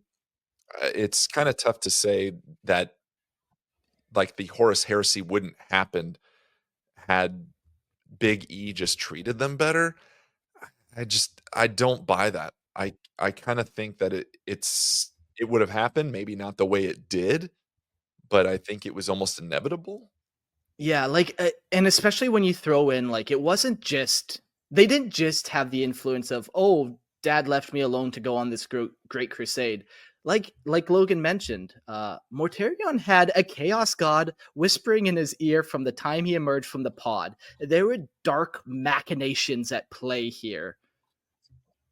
Yeah, and it's going even further back to earlier when you said some of the legions were waiting for their father to come back. I think before they found Fulgrim, the Emperor's children had been reduced down to being used as just a parade legion because their seed was corrupted and they couldn't get enough legionnaires to do anything, and his finding literally saved that legion from going extinct. So it's interesting. There's so much cool lore about the individual legions and where they're at, and just it's such a cool thing. This is such a fun IP in general. What did we say? 72 episodes we're about to get into? Oh Dun yeah. dun dun. We'll get there. We'll get there. It's funny. Like, this is just a context episode. We have to talk for 4 hours just to set up context for the fucking Primarchs. Oh yeah. Well, that's what you guys did though in the early days, was like you guys had like 10 episodes of like just context. The talking about the different ages of man, the Imperium, talking about the war in heaven. Like you kind of can't get into that other stuff without laying the base. And it's a fucking big base to lay here. It sets the tone for so much, And I think that's just kind of the nature of it. Like there's a lot here, and we're going to get into the nitty gritty, and we're also going to get into like the tinfoil hatty stuff too, which I know Logan loves. As long as it's not fantasy related, I'm in. Shut your. So moving on to the order of rediscovery of the Primarchs. So this is where we get into a little bit of who was found when. So as the Great Crusade surged across the stars, the Emperor devoted his unparalleled psychic gifts and strategic acumen to the monumental task of locating his missing Primarchs. Each of these superhuman beings has been scattered across the galaxy in their infancy, yet their unique genetic signatures and extraordinary deeds left a trail that even the chaotic expanse of the warp could not fully conceal. The Emperor found his sons in an order dictated by both circumstance and necessity, their discovery marking key milestones in the Great Crusade, from the fiery warlord Horus to the enigmatic Alfarius Omegon. Each rediscovery brought new strength and new challenges to the Imperium's quest for galactic unification. Whew. Yeah. Yeah. It is interesting that like we have the dates for when all these people are discovered. We have their homeworlds. I think the best way to kind of learn all that, if you really want to know the actual order of discovery, go to Lexicanum, go to 40k Wikia, DM me. I'll send you my notes. You can plow over them over and over and over and over if you want.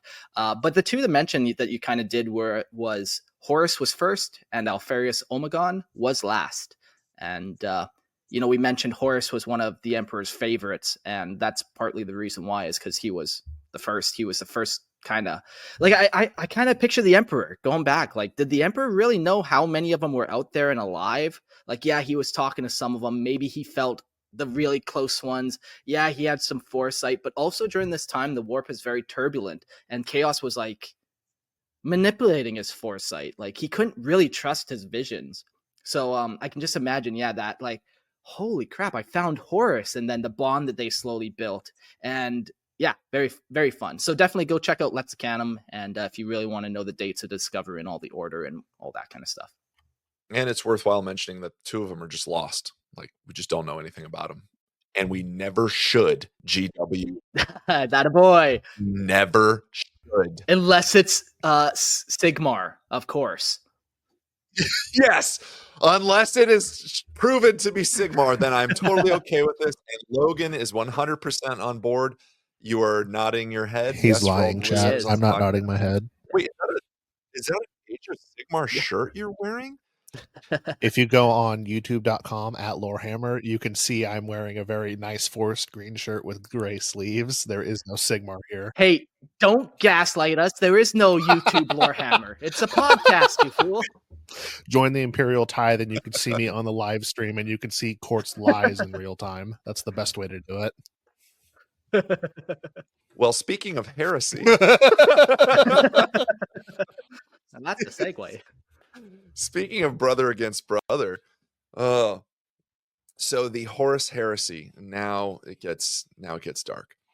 At the zenith of the Great Crusade, the Emperor's dream of uniting humanity under a single banner teetered on the edge of annihilation. The fall of Horus, the Emperor's favored son and newly anointed war master, marked the beginning of an age of unparalleled betrayal and bloodshed. Seduced by the insidious whispers of chaos, Horus turned his gaze away from the light of the Emperor and descended into darkness. With the charisma and cunning that had once made him a paragon of loyalty, he drew 8 of his brother Primarchs into rebellion, fracturing the Imperium at the height of its power and setting the stage for the galaxy's greatest tragedy. Thus began the Horus heresy, a galactic civil war where I'm teetering with excitement because this is just the coolest part. So thus began the Horus heresy, a galactic civil war where brother turned against brother and legions once bound by the ideals of the Emperor clashed in catastrophic battles that scarred the stars themselves. The fallen Primarchs, consumed by jealousy, pride, and hatred, became avatars of chaos. Their legions transformed into traitorous hosts waging war against their loyalist kin. The heresy reached its crescendo during the apocalyptic Siege of Terra, where the very fate of humanity hung in the balance. Oh, everybody excited? Yes. I Yes, we am. are. I love fighting brothers. It's my favorite pastime. I've murdered 4 of my own. Nice. I think the coolest trailer GW has ever done is the latest, or the one that they did for the new edition of the Horus Heresy, where Horus is talking over everything and you can see the Imperial fists fighting with the Sons of Horus, and then he goes, "If this is what you want, Father, then let the galaxy burn." And there's just explosions behind him as the dead Marine falls off of his claws. It's so cool and so cinematic. Just So good. Titans firing at each other in the background. Oh, so good. So good. Yeah. You may all now be excused for a 10-minute wank to think about these thoughts further in your own time when we'll reconvene. I was like, where's he going? What happened? I was reading the chat, like, did chat say something? What is this? And we're back. And we're back. And we're back. Just like that. At the height of this final conflict, amidst the ruins of the Emperor's grand dream, the confrontation destined to shape the galaxy unfolded. High above the surface of Holy Terra, aboard the massive Gloriana-class battleship Vengeful Spirit, the Emperor faced Horus, his most beloved son. Now his greatest enemy. The air crackled with the weight of the moment, the collision of titanic wills that would echo across eternity. The Emperor, burdened by the profound sorrow of a father confronting his corrupted creation, held back the full force of his godlike power, reluctant to... I'm already getting so emotional reading this. Gosh damn it. It's so good. Look, this comes as no shock for Logan, but I'm a very emotional guy, and like reading this is just fucking devastating. I have in person several times sung the "He's a sensitive guy" from Impractical Jokers when something's happening, and he's just like, I am. It's true. Oh man, but this is like core 40k mythos, man, and this is where it all stems from, and this is why the grim dark is the way that it is. Yeah, it is. Here we go. All right. You got this, buddy. I believe in you. All right. Thank you. Here we go. The Emperor, burdened by the profound no, God damn it. It's so good. Okay. Take 3. The Emperor, burdened by the profound sorrow of a father, confronts... Logan, you fucking read it. I can't. It's so good. And as a dad, I'm getting so emotional. I got you, buddy. God damn. Logan, take it. The Emperor, burdened Logan, take the wheel. I'm literally like tearing up. This is... it's so... All right. The Emperor, burdened by the profound sorrow of a father confronting his corrupted creation, held back the full force of his godlike power, reluctant to destroy the son he had once cherished above all. But Horus, consumed by the malevolence of the Chaos Gods, showed no such hesitation. With the ferocious born of betrayal, he struck down the noble Sanguinius, Primarch of the Blood Angels, before turning his wrath upon the master of mankind. Jeez. Yeah, I'm glad my story with my electrical tool didn't end that way. Your little socket. My beloved tool, now I must kill you. I'm calling it a socket wrench. Your little socket wrench just looks up at you and is like, "We're done here, father." Papa, no. It's grabbing a live wire and trying to tag you with it. Was I a good tool? Thank you for taking that. That was good. Oh my gosh. I got you, buddy. Man. Yeah, it's such a like I feel like it's the pinnacle of 40k kind of, even though it's 30k, like it just sets the tone. It's the broken history that really, really, I think, makes decisions all the more important. Like when I play against Tyler's World Eaters and I'm playing like, if I play Space Wolves, it's like, fuck you. Brother, you fell and we are still here. Like it feels personal almost. I love it. It's good. It's good. And he lunges across the table at his opponent. Yeah. All right. I think I can keep going on. I was a little verklempt and now I've steered myself. Here we go.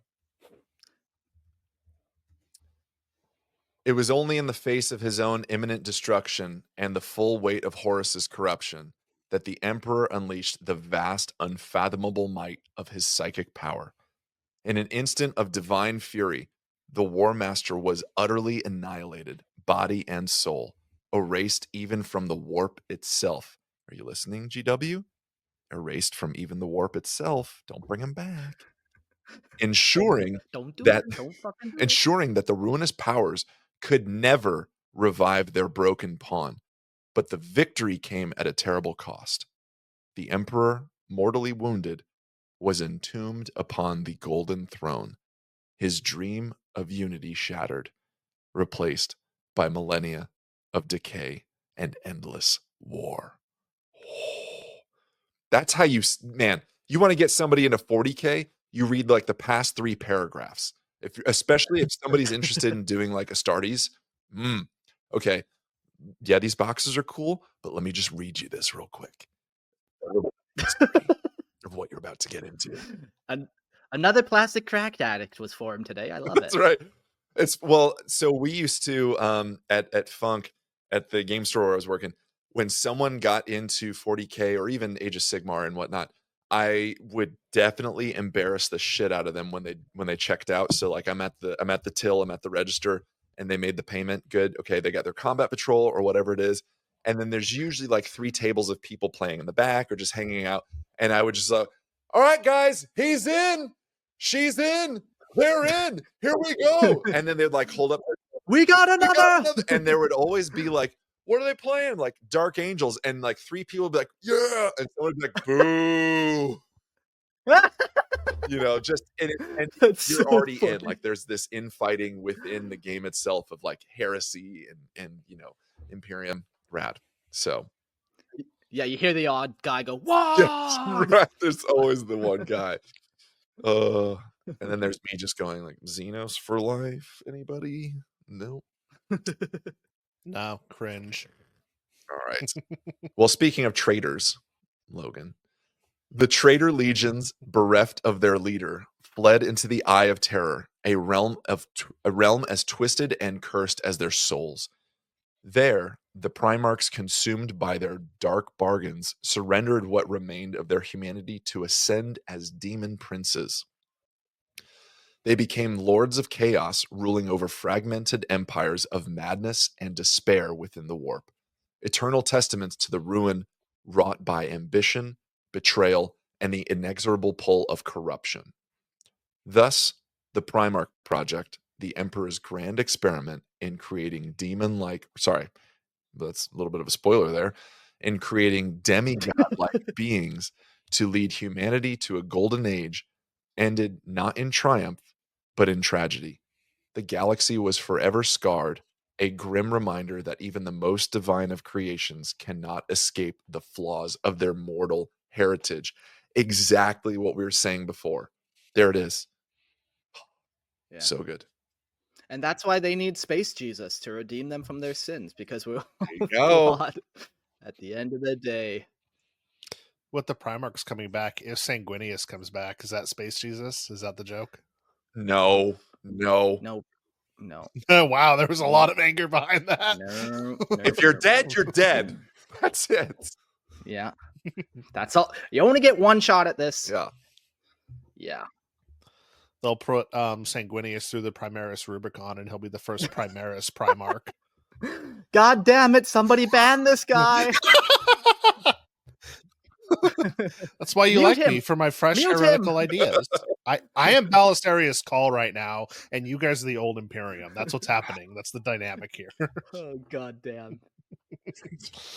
All right. Brother versus brother, like this entire conversation.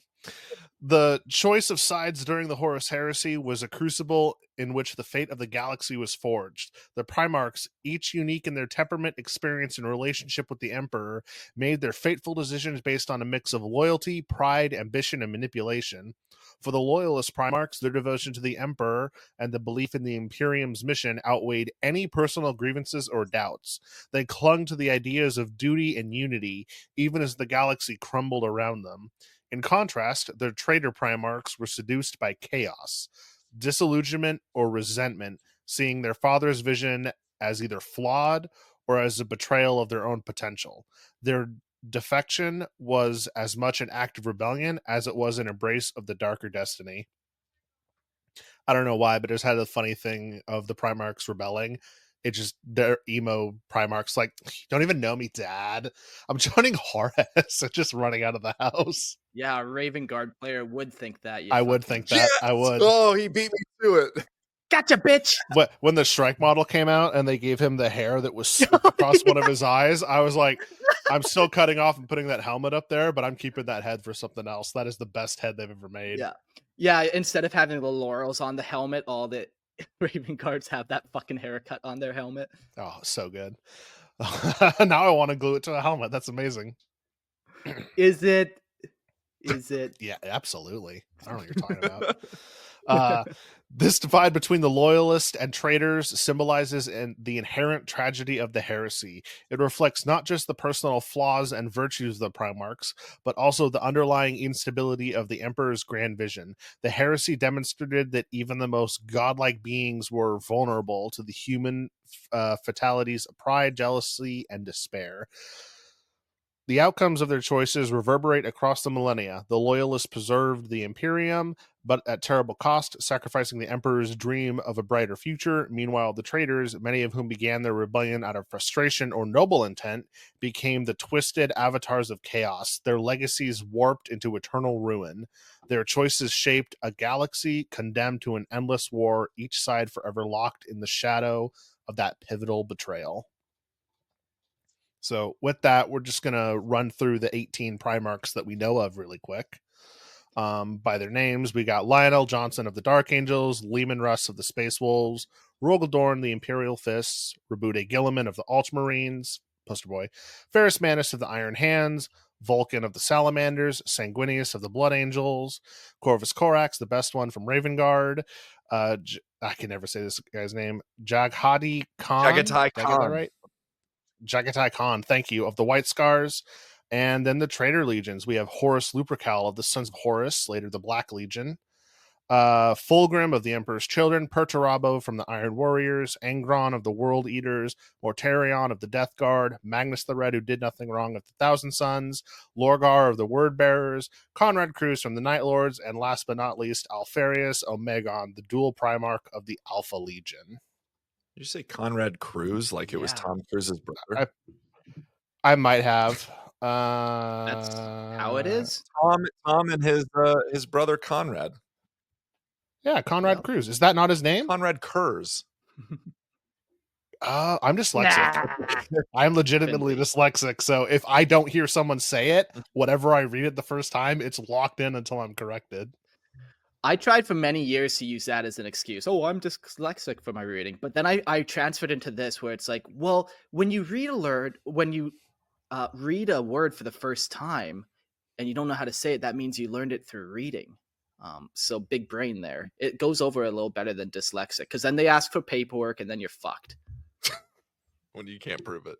I talked to my doctor and he's like, I mean, I can, but I don't know what it's going to do for you. And I'm like, this is what it's going to do for me. When people say I'm lying, I can go, nuh-uh. You got a certificate of the Frank Reynolds donkey brain, do you? Yeah. Oh, man. Yeah. Oh, that's funny. Sorry to correct you, Logan. No, I appreciate it. No one had corrected me before. I'd said Cruz before, and everyone's like, yeah, good job, buddy. You know his name. No one ever called me on it. Good job, buddy. Stupid. Yeah, so you named all 18 there, but as we know, there's 20 Primarchs. 2 of them were lost. So let's just give you a little quick thing on them. There's quite a bit information on them, like lots of teasers throughout all the books, but we'll give you the main little bit. The tragic enigma of the lost Primarchs remains one of the darkest mysteries of the Great Crusade. The records of the 7th and the 11th Primarchs were obliterated, their names and legacies erased from the annals of history. In the Imperial Palace, the statues that would have honored those lost sons of the Emperor stand empty, their pliffs vacant, a silent testament to their absence. Rogaldorn in his somber reflections within the Lightning Tower speaks of them only in passing, suggesting that their tragic fates were once considered aberrations, shrouded in mystery and untold sorrow. Dorn wondered if these untold stories were not warnings, ignored and left unheeded. The fate of the 2nd and the 11th Primarch is veiled in the deepest shadows. Their statues, draped in mourning cloths, remain unseen and untouched, offering no answers. Their absence, haunts the halls of the Imperial Palace. In whispered conversations between Magnus the Red and Logar, there were fleeting mentions of an oath taken by Horus and Fulgrim, one that bound them to silence regarding their lost brothers. The consequences of their removal from the Imperial record seemed to ripple through time, their legacy denied, yet hinted at the hushed rumors of sudden increase in recruitment to the Ultramarines Legion, possibly drawing the remnants of the lost legions. The speculation suggests that some of the fallen sons Astartes may have been absorbed into the ranks of the remaining legions, yet their origins and purpose remain tragically lost to the tides of history. Yeah, let's do some like deep meta, like deep back in the day meta. These two were originally created so you could kind of create your own legions from them, your own chapters. But we are far, far past that. Like I proudly proclaim that anyone who takes like that kind of old lore and tries to make an unknown legion from them, you're doing it wrong. That's not the point of them anymore. We're far past that point in the lore. These are supposed to remain untouched, secrets beyond secrets. No chapters were made from them. There's no more. This is not how you make your chapters anymore. They're a relic. Yeah, I'm just scrolling through my Warhammer Bible, 3rd edition, right here. That's Black Templar. Yeah, as I do. Scroll Yeah, through it's a the 3rd edition that I always have this with me when we record. It's the 3rd edition rule book, just to see what it has, if there was anything that they had on the Lost Primarchs, or even the Horus Heresy, because I know it's just kind of a brief mention in things, but I will have to go through this a little bit more thoroughly. But yeah, you're right, Mark. That it was this cool idea, like, no, you could just make up your own. And then I think this is kind of the pre-successor chapters kind of thing that was pushed. And I think this is great. You know, like we have the Carcharodons, which is a successor chapter. What are you smiling for, Logan? What is that? Someone said they were female, the 2 lost Primarchs. Oh, yeah, there's that. False. I'm laughing at chat. Oh, okay. Sorry. No. So like it's the idea of like you can have your own chapter 100%. It's a successor chapter of whatever you want it to be, like Carcharodons, like we talk about, to kind of say no, I've got one of the lost legions back in the day. Totally cool. Yeah, that's great. And like now you said we're way beyond that. Like it's just it's like back in the day, we're talking like 2nd edition back in the day. Like we're talking 30 years ago type back in the day, not just last year. Like we're far past that. Yeah. Maybe the only other thing that I will state about them before we move on is they're always described as the lost and the damned. And I can't wait till we do an episode on them and I'll share my theories on what that actually means. But I don't think this is the time or the place. Yeah, it is very interesting. There's so much cool stuff with them and like the Legion of the Damned and all the little lore behind and all the things the Primarchs say in the books that it really is its own episode just to dive into these 2 people we know nothing about, really. Isn't that the thing, eh? We know nothing about them. Here's a 4-hour episode. Yeah, right. And not to be stickler again, but like you said, Legion of the Damned, that is very different than the Lost and the Damned. Yeah, no. I'm saying that. I heard a long time ago that some people think the Legion of the Damned was from the Lost Legion. Okay. Oh, interesting. Yeah. Okay. Yeah. New lore just dropped on Lorehammer. New lore. All right. Beyond the heresy. In the aftermath of the Horus heresy, the fates of the Primarchs were varied and tragic as the galaxy they once sought to conquer. Let me read that again. In the aftermath of the Horus heresy, the fates of the Primarchs were varied and tragic as the galaxy they once sought to conquer. With the death of Horus and the collapse of the traitor legions, the Imperium was left in ruin, and the surviving Primarchs, now deeply scarred by the war and its betrayal, were forced to confront a universe irrevocably changed. Some, like Rogel Dorn and Rabute Gilliman, sought to rebuild and maintain the Imperium's fragile order, though the cost was steep. The Emperor, gravely wounded in his final battle against Horus, was entombed within the Golden Throne, unable to guide or direct his sons any longer, leaving them to struggle with their legacies in a galaxy that no longer saw the unity they once fought for. There's more of the tragedy. So even the Horus heresy itself is tragic, but now we get into the grimdark vibe of, yes, the aftermath is really just kind of the, well, now what? Yeah, man, they were doing so well, and then all of a sudden, a small little they were doing well for like 200 years, and then they hit a little speed bump and threw 10,000 years of history into chaos. Yeah. And the kind of now what vibe of like, there had to have been this moment of like, well, what the fuck do we do now? I was gonna say that was one of the things I liked a lot about the beginning of the Dark Imperium books was it starts in the Horus Heresy with Gilliman chasing Fulgrim Yeah. and him losing, and then he wakes up later in this millennium. It's just it was they tied it in so beautifully with the 30K and 40K in the same book. It was just a fun experience. Very cool. For many of the Primarchs, the wounds of the Horus heresy were both physical and spiritual, and the galaxy's great conflict left an indelible mark on their souls. Leman Russ, raddest of them all, better than Korax. It's written here. Sorry. Lies. Heresy. Yeah, I definitely wrote that in the notes, you fucking liar. He did. It's Read the notes as they are. It's highlighted and everything. Leman Russ, the fierce and unyielding space wolf, disappeared into the Eye of Terror, his fate sealed in myth, while Sanguinius, the beloved and angelic Primarch of the Blood Angels, was lost forever, his sacrifice a testament to the tragedy of the heresy. Others like Vulcan and Jagatai Khan were believed to have vanished into the unknown, their fates ultimately shrouded in mystery. The traitor Primarchs, those who would side with Horus, were not exempt from their grim end either. Some, such as Angron, Mortarion, and Fulgrim, were consumed by the dark powers of chaos, becoming demon princes and ruling over their corrupted legions within the Eye of Terror, their souls eternally twisted by the ruinous forces they had embraced.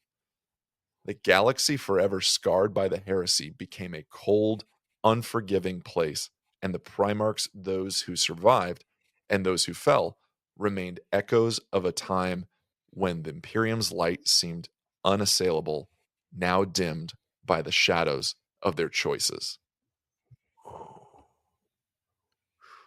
And welcome to the setting we all know and love, Here we 40K. Right. Yeah. Right. Yeah, man. Like we were doing so well, and then it just went to shit so quick. Yep. And we haven't been able to recover.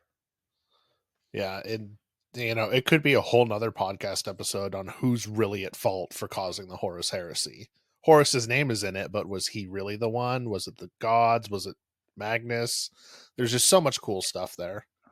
Yeah. Yeah, and I do want to add one more thing because we're making fun of our Primarchs beefing right now.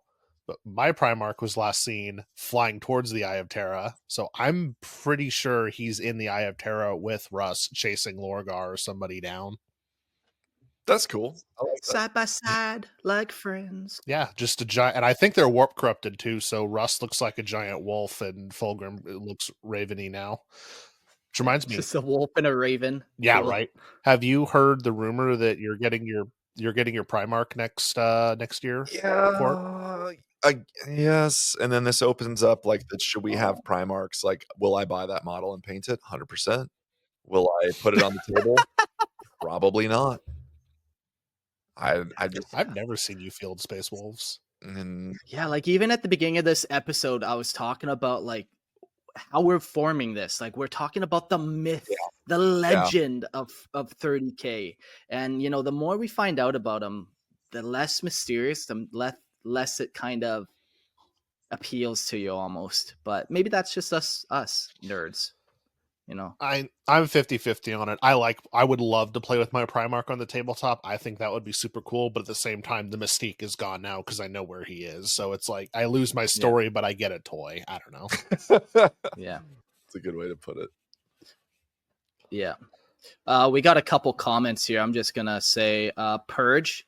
What he says, there was female Space Marines in first edition. Where do you think they come from? Get fucked, you fucking nerd. You know the Space Marines back then weren't even Space Marines? Come on, get a grip. Anyways, next comment. Gazkel is the second Primarch. That's a better idea than what Purge says. The galaxy is objectively better without Primarch, says Nemo Forever. The next one, Nemo, that's heresy. Grimaldus says, man, I'm going to have to agree with no hero hammer. Yeah, Gorka Mork have been around since the start. So, yeah, there's some comments. You know, we got a mixed bag. People are very divided on the Primarchs, and maybe one day we can have our own real-life brother versus brother fist fight out in some parking lot where we finally discover who is right in this matter, and might makes right. So... meet me at the local Walmart. Very big E of you there. Yeah, what did you call it? Compassionate tyranny? Is that what it is? I think Jack's Carnage came up with that. It's good. It's good. It's good. What a term. The Lorehammer Heresy. Yeah, our lore helpers have been joking about doing an event called the Lore Helper Heresy, where they both try to rile up as many people for their own side and try to take over the Discord from me. So we'll see where that goes. It makes me nervous, but also find me in that Walmart parking lot. Well, don't forget, some of the lore masters are going to side with you and some are going to be against you. So it just determines if you see a new group chat with a certain number of lore master lights in there, you know which side they're on. Nice. Huh. Why can't I enter this chat? What don't they want me to see? They want me to see? Nothing to see here, just some heresy. Hanging out. Cool. Well, we have one more little section about the lost future of the Primarchs. I'm going to post a link to join us in the show. First people who enter our chat, I'll let them come to us. But be quick. Here we go. The lost future of the Primarchs. Much speculation surrounds the Emperor's true intentions for the Primarchs, and his grand vision come to fruition, and the galaxy has been secured under the banner of an uncontested, peaceful human dominion in the aftermath of the Great Crusade. Beneath the Imperial Palace, hidden in the deepest bowels of Terra, a vast subterranean complex has been prepared, an abode for the Primarchs, should they ever be called to rest in a time of peace. This complex contains 20 spacious, meticulously designed apartments, each crafted to accommodate the massive form of the Emperor's sons. Overlooking a great lake, the quarters were indeed intended as a tranquil sanctuary where the Primarchs could dwell together, far from the blood-soaked theaters of war they had been born to. Corvus Corax, at least, is known to have briefly stayed in his designated quarters when he visited Terra at the dawn of the Horus Heresy, though such visits were fleeting. The notion that all Primarchs might have gathered in this quiet haven, living out their days in peace following the Great Crusade's victorious conclusion, seems in hindsight a mere dream, a vision of the Emperor's perhaps overly optimistic hopes. For the Primarchs were born for more than mere peace. They were warriors, conquerors, leaders forged to command and battle across the stars. The idea of an extended respite, removed from the conflicts that shaped their existence, would have been a hollow one for most, if not all of them. Yet, the Emperor did not entirely abandon these plans. The infrastructure for the Primarch Project was preserved, along with its knowledge. The original gene stock, dormant but potent, was stored in a secret, heavily guarded location, its purpose unknown but deeply significant. A very act of safeguarding these genetic samples, perhaps for future use, potentially in a time of peace rather than of war, suggests that the Emperor envisioned the Primarchs not as mere tools of war, but as key figures in some greater, more complex plan. However, the tragic events of the Horus Heresy led to the loss of pure Primarch gene seed, which, after falling into the hands of the Raven Guard, was corrupted by the by Chaos Taint, and ultimately stolen by Alpha Legion.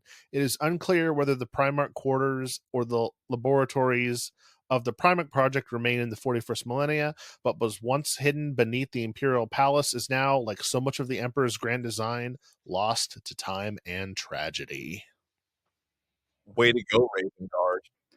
Yeah, wouldn't that be a room to discover? Like, you just walk back into that palace and be like, oh, here's all this shit. There's actually 22 Primarchs here, too. Didn't make it out of the pods. Yeah, that's Gork and Mork. That's Gork and Mork for you. I didn't know any of that, by the way. Like, all of that, like, oh, we're all going to live in an apartment complex that Daddy made for us. I had no idea on any of that. Never heard that before. It gives me, like, Thanos vibes after he snapped. Like, he just was peaceful and went to be a farmer. Like, after they're done, if in their purest form, after they're done, bred for war to conquer the galaxy, and it's done being conquered. Triple nerding. Apartment Triple complex or toolbox? Hard to say. We're like, I don't know. We're in the 8s for nerding, though, because Yeah. we mentioned like 7 other franchises so far. Crushing it. Well, what a fucking episode. What a start to this glorious undertaking we're starting, man. 72 episodes of just the deepest, most intricate, heartbreaking characters we'll ever come across. Man. For sure. It's going to be a journey, and it's going to be a lot of fun, especially with all the other lore masters in on this. It's just going to be such an experience. Yeah. Not just for us, but the audience. Like, they're in for a real show over the next year or however long it takes to do all of this. Yeah, it's gonna be cool too, because like I'll arrange it. You know, we have 3 kind of episodes a week and 3 teams going, but there's 4 episodes, so everyone will get to talk about a Primarch at some point. Everyone will talk about, you know, you won't just be talking Primarchs every time, so we'll really get a different opinion, and everyone will get to say something about every legion. So that'll be a lot of fun. Yeah, it'll be a ton of fun. Speaking of other people's opinions, I think now is the time for the call-ins. Grimaldus, my banner brother, I'm going to bring you to the floor. It looks like you're just doing something, so I'll just stall. Let's bring him. Okay. Yo, Grimaldus, what's good? Hey, how's it going, fellas? Can you hear me? Yeah, perfect. Yeah, Yes, sir. what's up, man? Beautiful. How are you? Good. Good. How are you doing? Fabulous. Heartbroken. Oh. I streamed for you. Get out of here. So, what do you think, man? Did you learn anything interesting? You hyped? Do you got a favorite Primarch? Lay your thoughts on me. So, coming from like a generation of Warhammer that you guys come from, like 20 years old. Now, you guys are the lore masters, as far as I'm concerned. Coming in pretty virgin to the whole concept of Primarchs. Anything that's been coming out pertaining to the Primarchs has just been eye-opening. I did very much like the original lore where it was kind of left open-ended so you could create these stories with your friends. Like when you were saying you had spoke with your friends in the basement. Oh, what do you think about this? What do you think about this? That literally just brought me back like 15 years ago. And just like this little sweaty kids in the basement.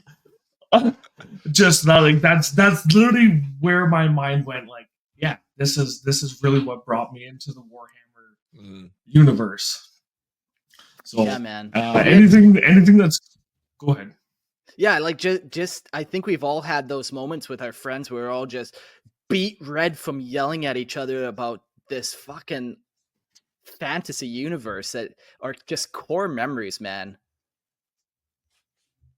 Yeah, well, I mean, that's the beauty of this. Like when I had first come into this Discord, a lot of people were lore horrors. Myself, I'm a tabletop guy, and it's just amazing to see how much attraction a universe like this gets, whether it be from this side or this side. It is just phenomenal. And you know, I've learned more from kids.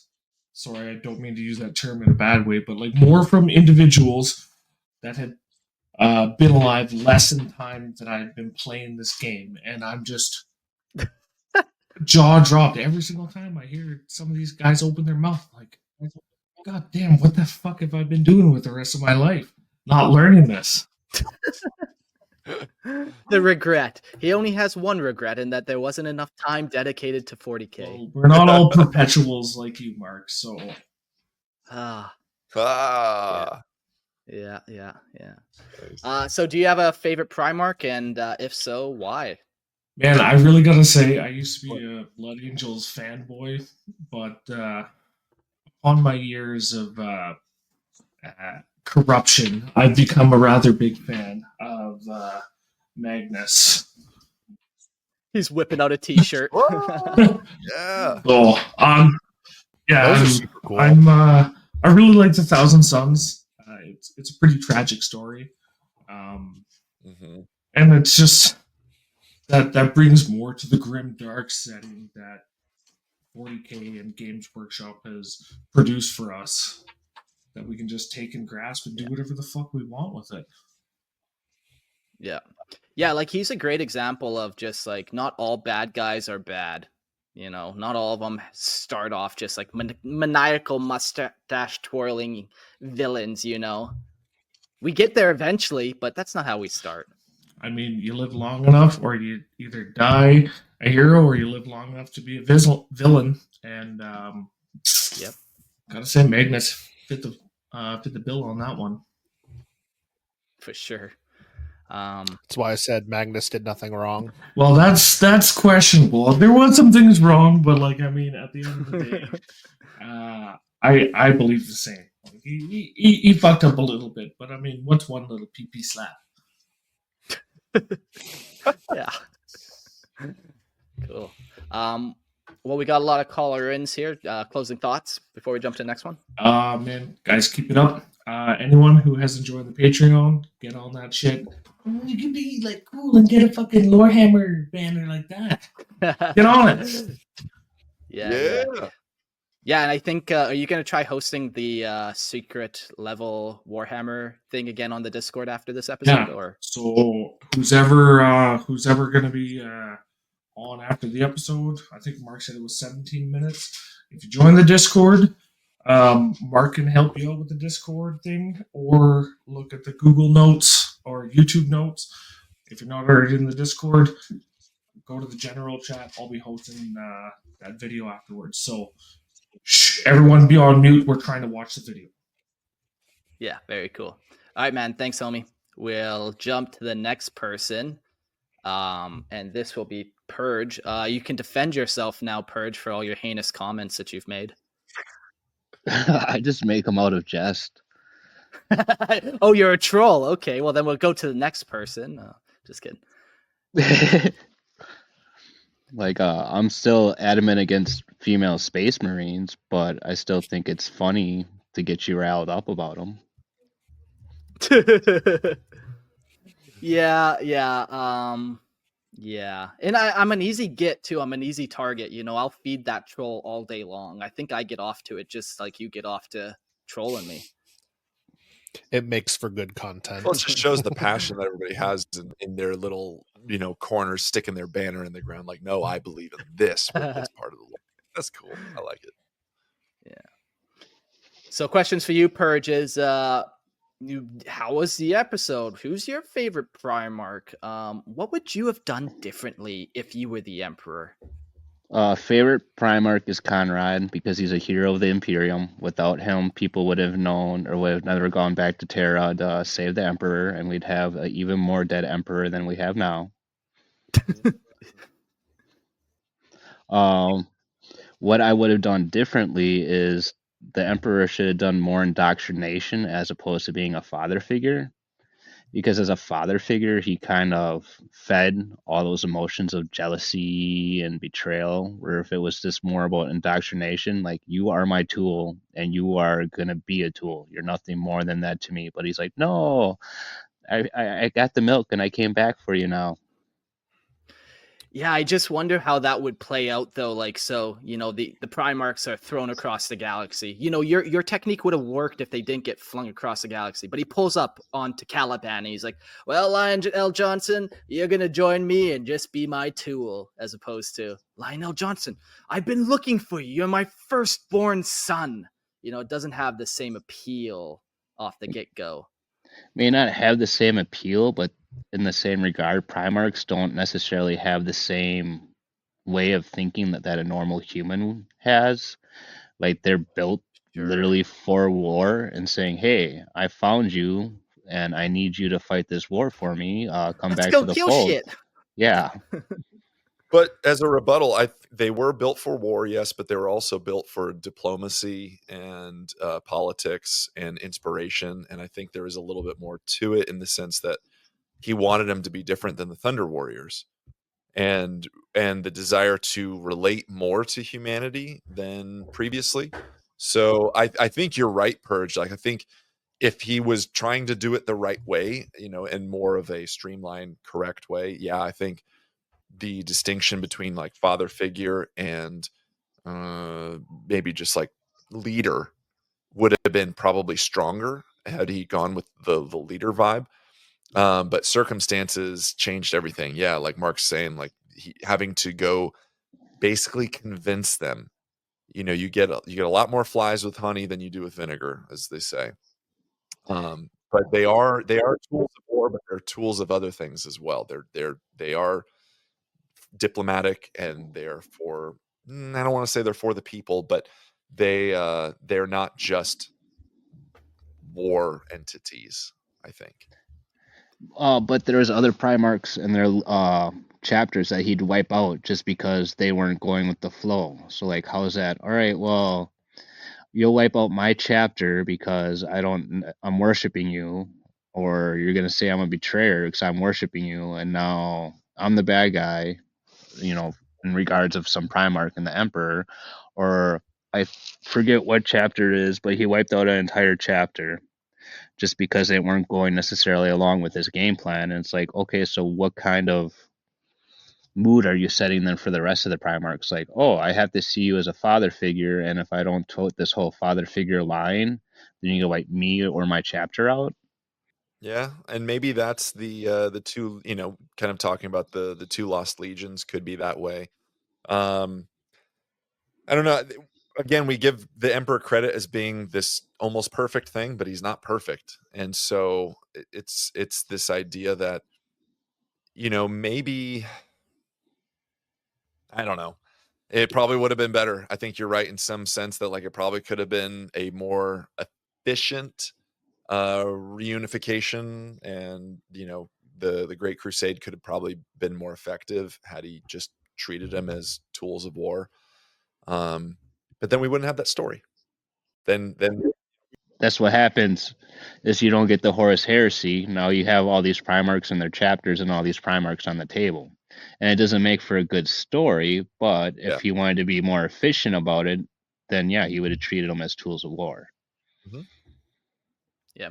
A cool what if scenario that maybe would be a fun bonus episode at some point would be, yeah, what if they didn't get scattered and the Emperor could have treated them from the get-go as tools, or less as that kind of reclaimer of his kin, Mm. But who knows where that would lead? That'd be fun to kind of delve down. I don't know if you guys have ever heard of the Dorian heresy, different what if scenario. No. I've heard of it, but I don't know. I've heard that phrase. Yeah, it's pretty old. Let's call it at least 15-year-old, where it was a very well fleshed out and thought out alternate universe of, well, what if Dorn led the Horus Heresy, and basically they flipped all the Primarchs, so the bad became good and the good became bad, and it's pretty cool. Definitely, I've had it on my list of bonus episodes for fucking 5 years, and eventually I'll get to it. But yeah, there's some cool what ifs. Purge, any other thoughts before we jump to Jax? Just make sure you join the Lorehammer Patron.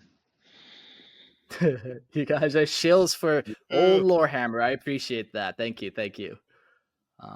I we were having a chat in the Discord today about different perks for our patron members, and man, what would get people to give me your dollars? Like, what do I need to do? Do I need to be live stream shirtless? I'll do it if that's what it takes, but I want to know. I want to hear from the people. I don't want to just give away the goods for free. The militia, having everyone that joins at a certain perk range becomes a guard, I think would be a good start. But as we were talking, you still need that.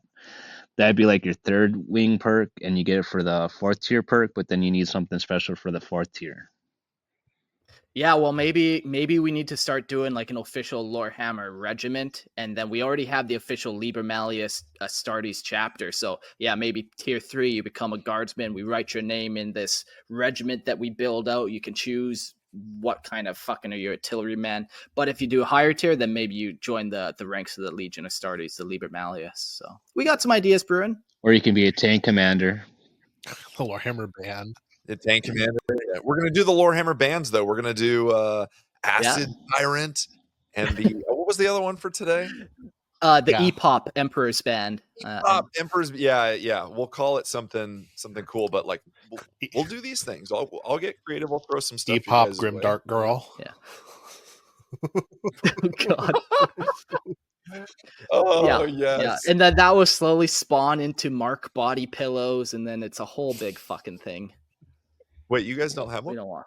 Actually, what would be cool is if we could get like a miniature head for Mark, and then we could build a custom mini of Mark. Dude, okay. So Purge, when you say that, I have a list of Mark and I have talked about just fun little things that we could do, and not to, throw the rock into the lake here and have all the ripples, but like that was one thing that I talked about, and it was like, could we get somebody to sculpt 3D like STL files of Mark as like a space marine, like just the head or something? Well, I think Court, you're included in this too. I think you buy a pack of lore master heads. Oh, so cool. God, yeah. Yeah, man. Yeah, that'd be kind of cool. You just I want it more for Imperial Knight. Oh. I want to make Mark one of my pilots for one of my Imperial Knights. Cool. Yeah. Okay. Yeah, maybe that's a Patreon tier. You get access to some STL files or something like that. But definitely, if you're considering Patreon and you're just needing that extra little motivation to do it, message me, man. Like I'll shill for whatever I have to get you $bucks. I want to make people happy, so to speak. So. I'm down for that shit too, man. Like I if you guys want, like I bring this every single time we record. If we get a bunch of patrons that want me just to like read sections of 3rd edition like old school rule book, there's so much cool stuff here. Like we could do, I'm trying to find here, like the throne room. I will literally in a cool voice with music that I have written, because I'm also a composer. He's so talented. I will read all of this here in a cool voice with some background music. Adore the Emperor, for he is our protector. Things like that, dude. We'll get now on Patreon. Stuff. Yeah, we'll get fun shit going. Sure. Yeah. Cool. Well, Purge, thanks for joining. Up next we got Jax. Hey, Jax, welcome to the show. I'm so happy. Primarchs. I've been waiting for 3 years now. Yeah, man. There's some people from the beginning that are like, I've been listening to you for 7 years, and it's about fucking time, Mark. So I'm glad you guys are excited for the upcoming year. Yep, gotta love them. The good, the bad, the Lorgars. The bad and the Lorgars. Oh, I love that. That's great. Jax, who's your favorite then? It's got to be the most compassionate, yet the most tyrannical. Actually, Conrad. Okay. Mr. Cruz himself. He's the embodiment of that compassionate tyranny that we were talking about. That's his part from the Emperor. I don't want to flay you guys alive. But if you have skin, then you can touch the hot oven, and then you'll get hurt. So I need to flay you. Look, it's just about setting an example. That's it. This whole episode is so bad. Oh man. Yeah, you gotta love the stories of when he saves a girl from committing suicide, and then right after making her value life, kills her. So yeah, there's very grimdark for sure. Yeah. Do you play Night Lords then? Yes, I do. Sweet. He's coming back. Conrad's gonna lead my army. I was gonna say in 40K or 30K, but that kind of answer. He's dead. And M. Sheen killed him. I love a good Night Lords army. Yeah, The guy Tyler that plays at Funk, he uses Conrad, but it accounts as Abaddon, so he runs Conrad as Abaddon or as a lord, whatever he needs. But he 100% runs the 30k Conrad with his 40k Night Lords.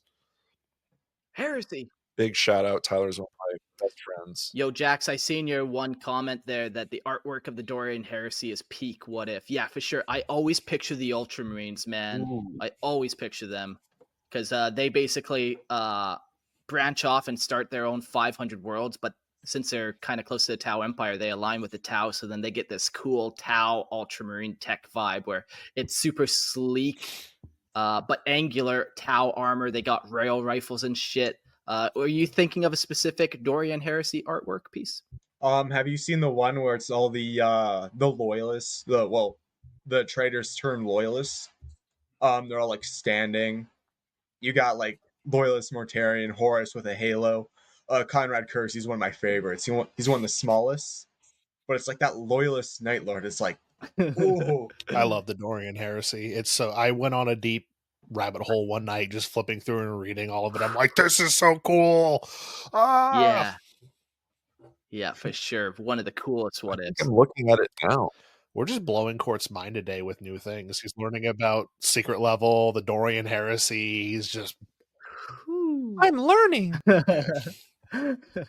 Another question we'll answer from T-Freeze is, Jax, what do you think? Did Malkador have any part in the Primarch Project, and what part did he have beyond being just like the Emperor's kind of sidekick? I remember a part in a book where it's like, what's his name?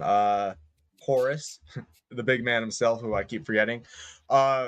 He got mad at Malkador. Like, if the Emperor is the father, Malkador is kind of like the chill uncle to most of them. That's so funny. But Horus and some of the traitors, Horus and some of the going to be traitors and even some of the loyalists like confronted Malkador, and Horus was just pissed off. It's like, okay, my second and 11th brother, they're just gone, but not just like dead. They're like, you expunge them out of the records. All their statues were torn down. All their battle like reports, they've just been expunged and redacted. There's nothing of them. Is this what's going to become of us, Uncle? And then Malkador just force chokes him. I remember that. Yeah, like Malkador is very involved with the Primarchs that he is around and stuff. And just jumping back to those unknown Primarchs, I forget if it was him or the Emperor, but somebody put like an actual psychic block on the memories of the Primarchs to keep them from thinking about it. And I believe he was talking to Rogel Dorn during like this, like Rogel Dorn was trying to remember, like, oh yeah, I remember my brothers. Wait, what were they like again? Oh man, and he was like trying to struggle, and Malkador's that they're just kind of like Very Malkador, lore accurate Malkador. He's just like the little troll in the background. Yeah, very cool. He just appears as like the chill uncle who like dishes out candy to all his nephews. But then whenever they remember something too hard, he just Yeah, magic. Cool. A bad abracadabra. Abracadabra. What are your closing thoughts on the Primarch Project? Primarchs are awesome. They brought me into 40k, so they always have that nostalgic feeling. I gotta say, the Primarch Project was actually really cool. All except for Moloch, mainly. Because tell me more. It's just the whole deal with like the Emperor like going to Chaos of all things and be like, hey, how about we make a deal? And it's like, would he do that? I think that's one of those weird mythos kind of things. Like it's almost take it or leave it, because I kind of am with you there. It's like there's this thing, oh, he tricked them though, like he got what he wanted. Like yeah, but it does seem weirdly out of character though, like to even approach that, with the idea of like, I'm still just going to get what I want. So yeah, I'm kind of in agreement with it kind of fits with me though. It fits in my head though, because he wants to be a tyrant, he wants to rule the universe, and that's an easy, quick way, a layup to rule the universe. And it also shows that the Emperor does have flaws. like he made this bad deal, because at the end of the day, despite all his power, all his grandeur, he is still a human. Is someone on your roof, Mark? What was Yeah. No, there's a big old lizard that would running past. It was pretty fucking cool. I love Panama, man. There's these big lizards that just run around and they make this like mating call. I would replicate it, but you probably heard it on the sound anyways. So. No, I haven't. Dude. Not gaslighting. Yeah. I legitimately have not heard the lizard. Okay, well, I won't replicate it. And I have found a crocodile on my property, and it was just a little baby, like a little 1 footer. And me and my wife were like, let's fucking keep it. Can we keep it? Let's keep it. So we trapped it in a laundry basket and then moved into one of my showers, and I made this enclosure for it. And then we tried feeding it chicken wings for a couple days, but it wouldn't eat the chicken wings. So at that point, we're like, well, we don't want to hurt the little guy, and if it's not eating, we don't want it to like starve. So we let it out into the wild. And then the next morning, I went into my backyard, and one of my chickens had its head ripped off, death rolled, and it got its chicken wings for sure. That's fucking And that's the wild, story. man. Oh, I was gonna say he was salty. You put him in the bathtub, and he's like, Yeah, "Give me man. chicken wings. I'll take my chicken wings." that was a classic goat Jurassic Park situation. T-Rex doesn't want to be fed; it wants to hunt. Yeah, no, exactly, Yo. man, exactly. Panama's sweet, man. Another little quick island story for you all is there's a whole bunch of howler monkeys on this island, and a couple times a year, all the fruit falls on the ground, and if it doesn't get picked up, it ferments. So then the monkeys go and they eat this fermented fruit and get really drunk. And on a couple of my jungle walks, I've seen dogs, like packs of dogs, fight these drunk monkeys, where they're just like. It's the fucking wildest thing, man, I've ever seen. Just a pack of dogs fighting drunk monkeys. It's crazy down here. I love Panama. Panama's not a real country. That's not a real country. It and I are very Is real. Panama the Meloc of reality? Panama is the Yeah, Meloc. Primarch. Mark, one day that crocodile is gonna come back. Like it's gonna be a 12 feet long. And it's gonna be like, thanks for the chicken, man. And he's gonna like offer you a ride into the warp. You had my back. Now get on my back. I love that. I was gonna say Primarch and Panama are just figments of the warp. They're not real. We are very real. Good. And you can come visit me at Paradise Reef Airbnb in Bocas del Toro. Come check me out. It's a great place. Is there a parking lot? Because we got some beef to deal with, I think. No, I'm kidding.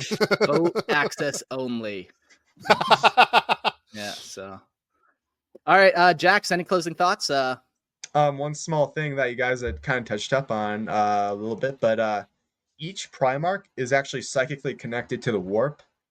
And I know how much this got brought up to a degree, but like every Primarch, if they like choose to, they can be Corvus Corax in the warp. They can be a demon Primarch, but unaffiliated with Chaos, like Corvus.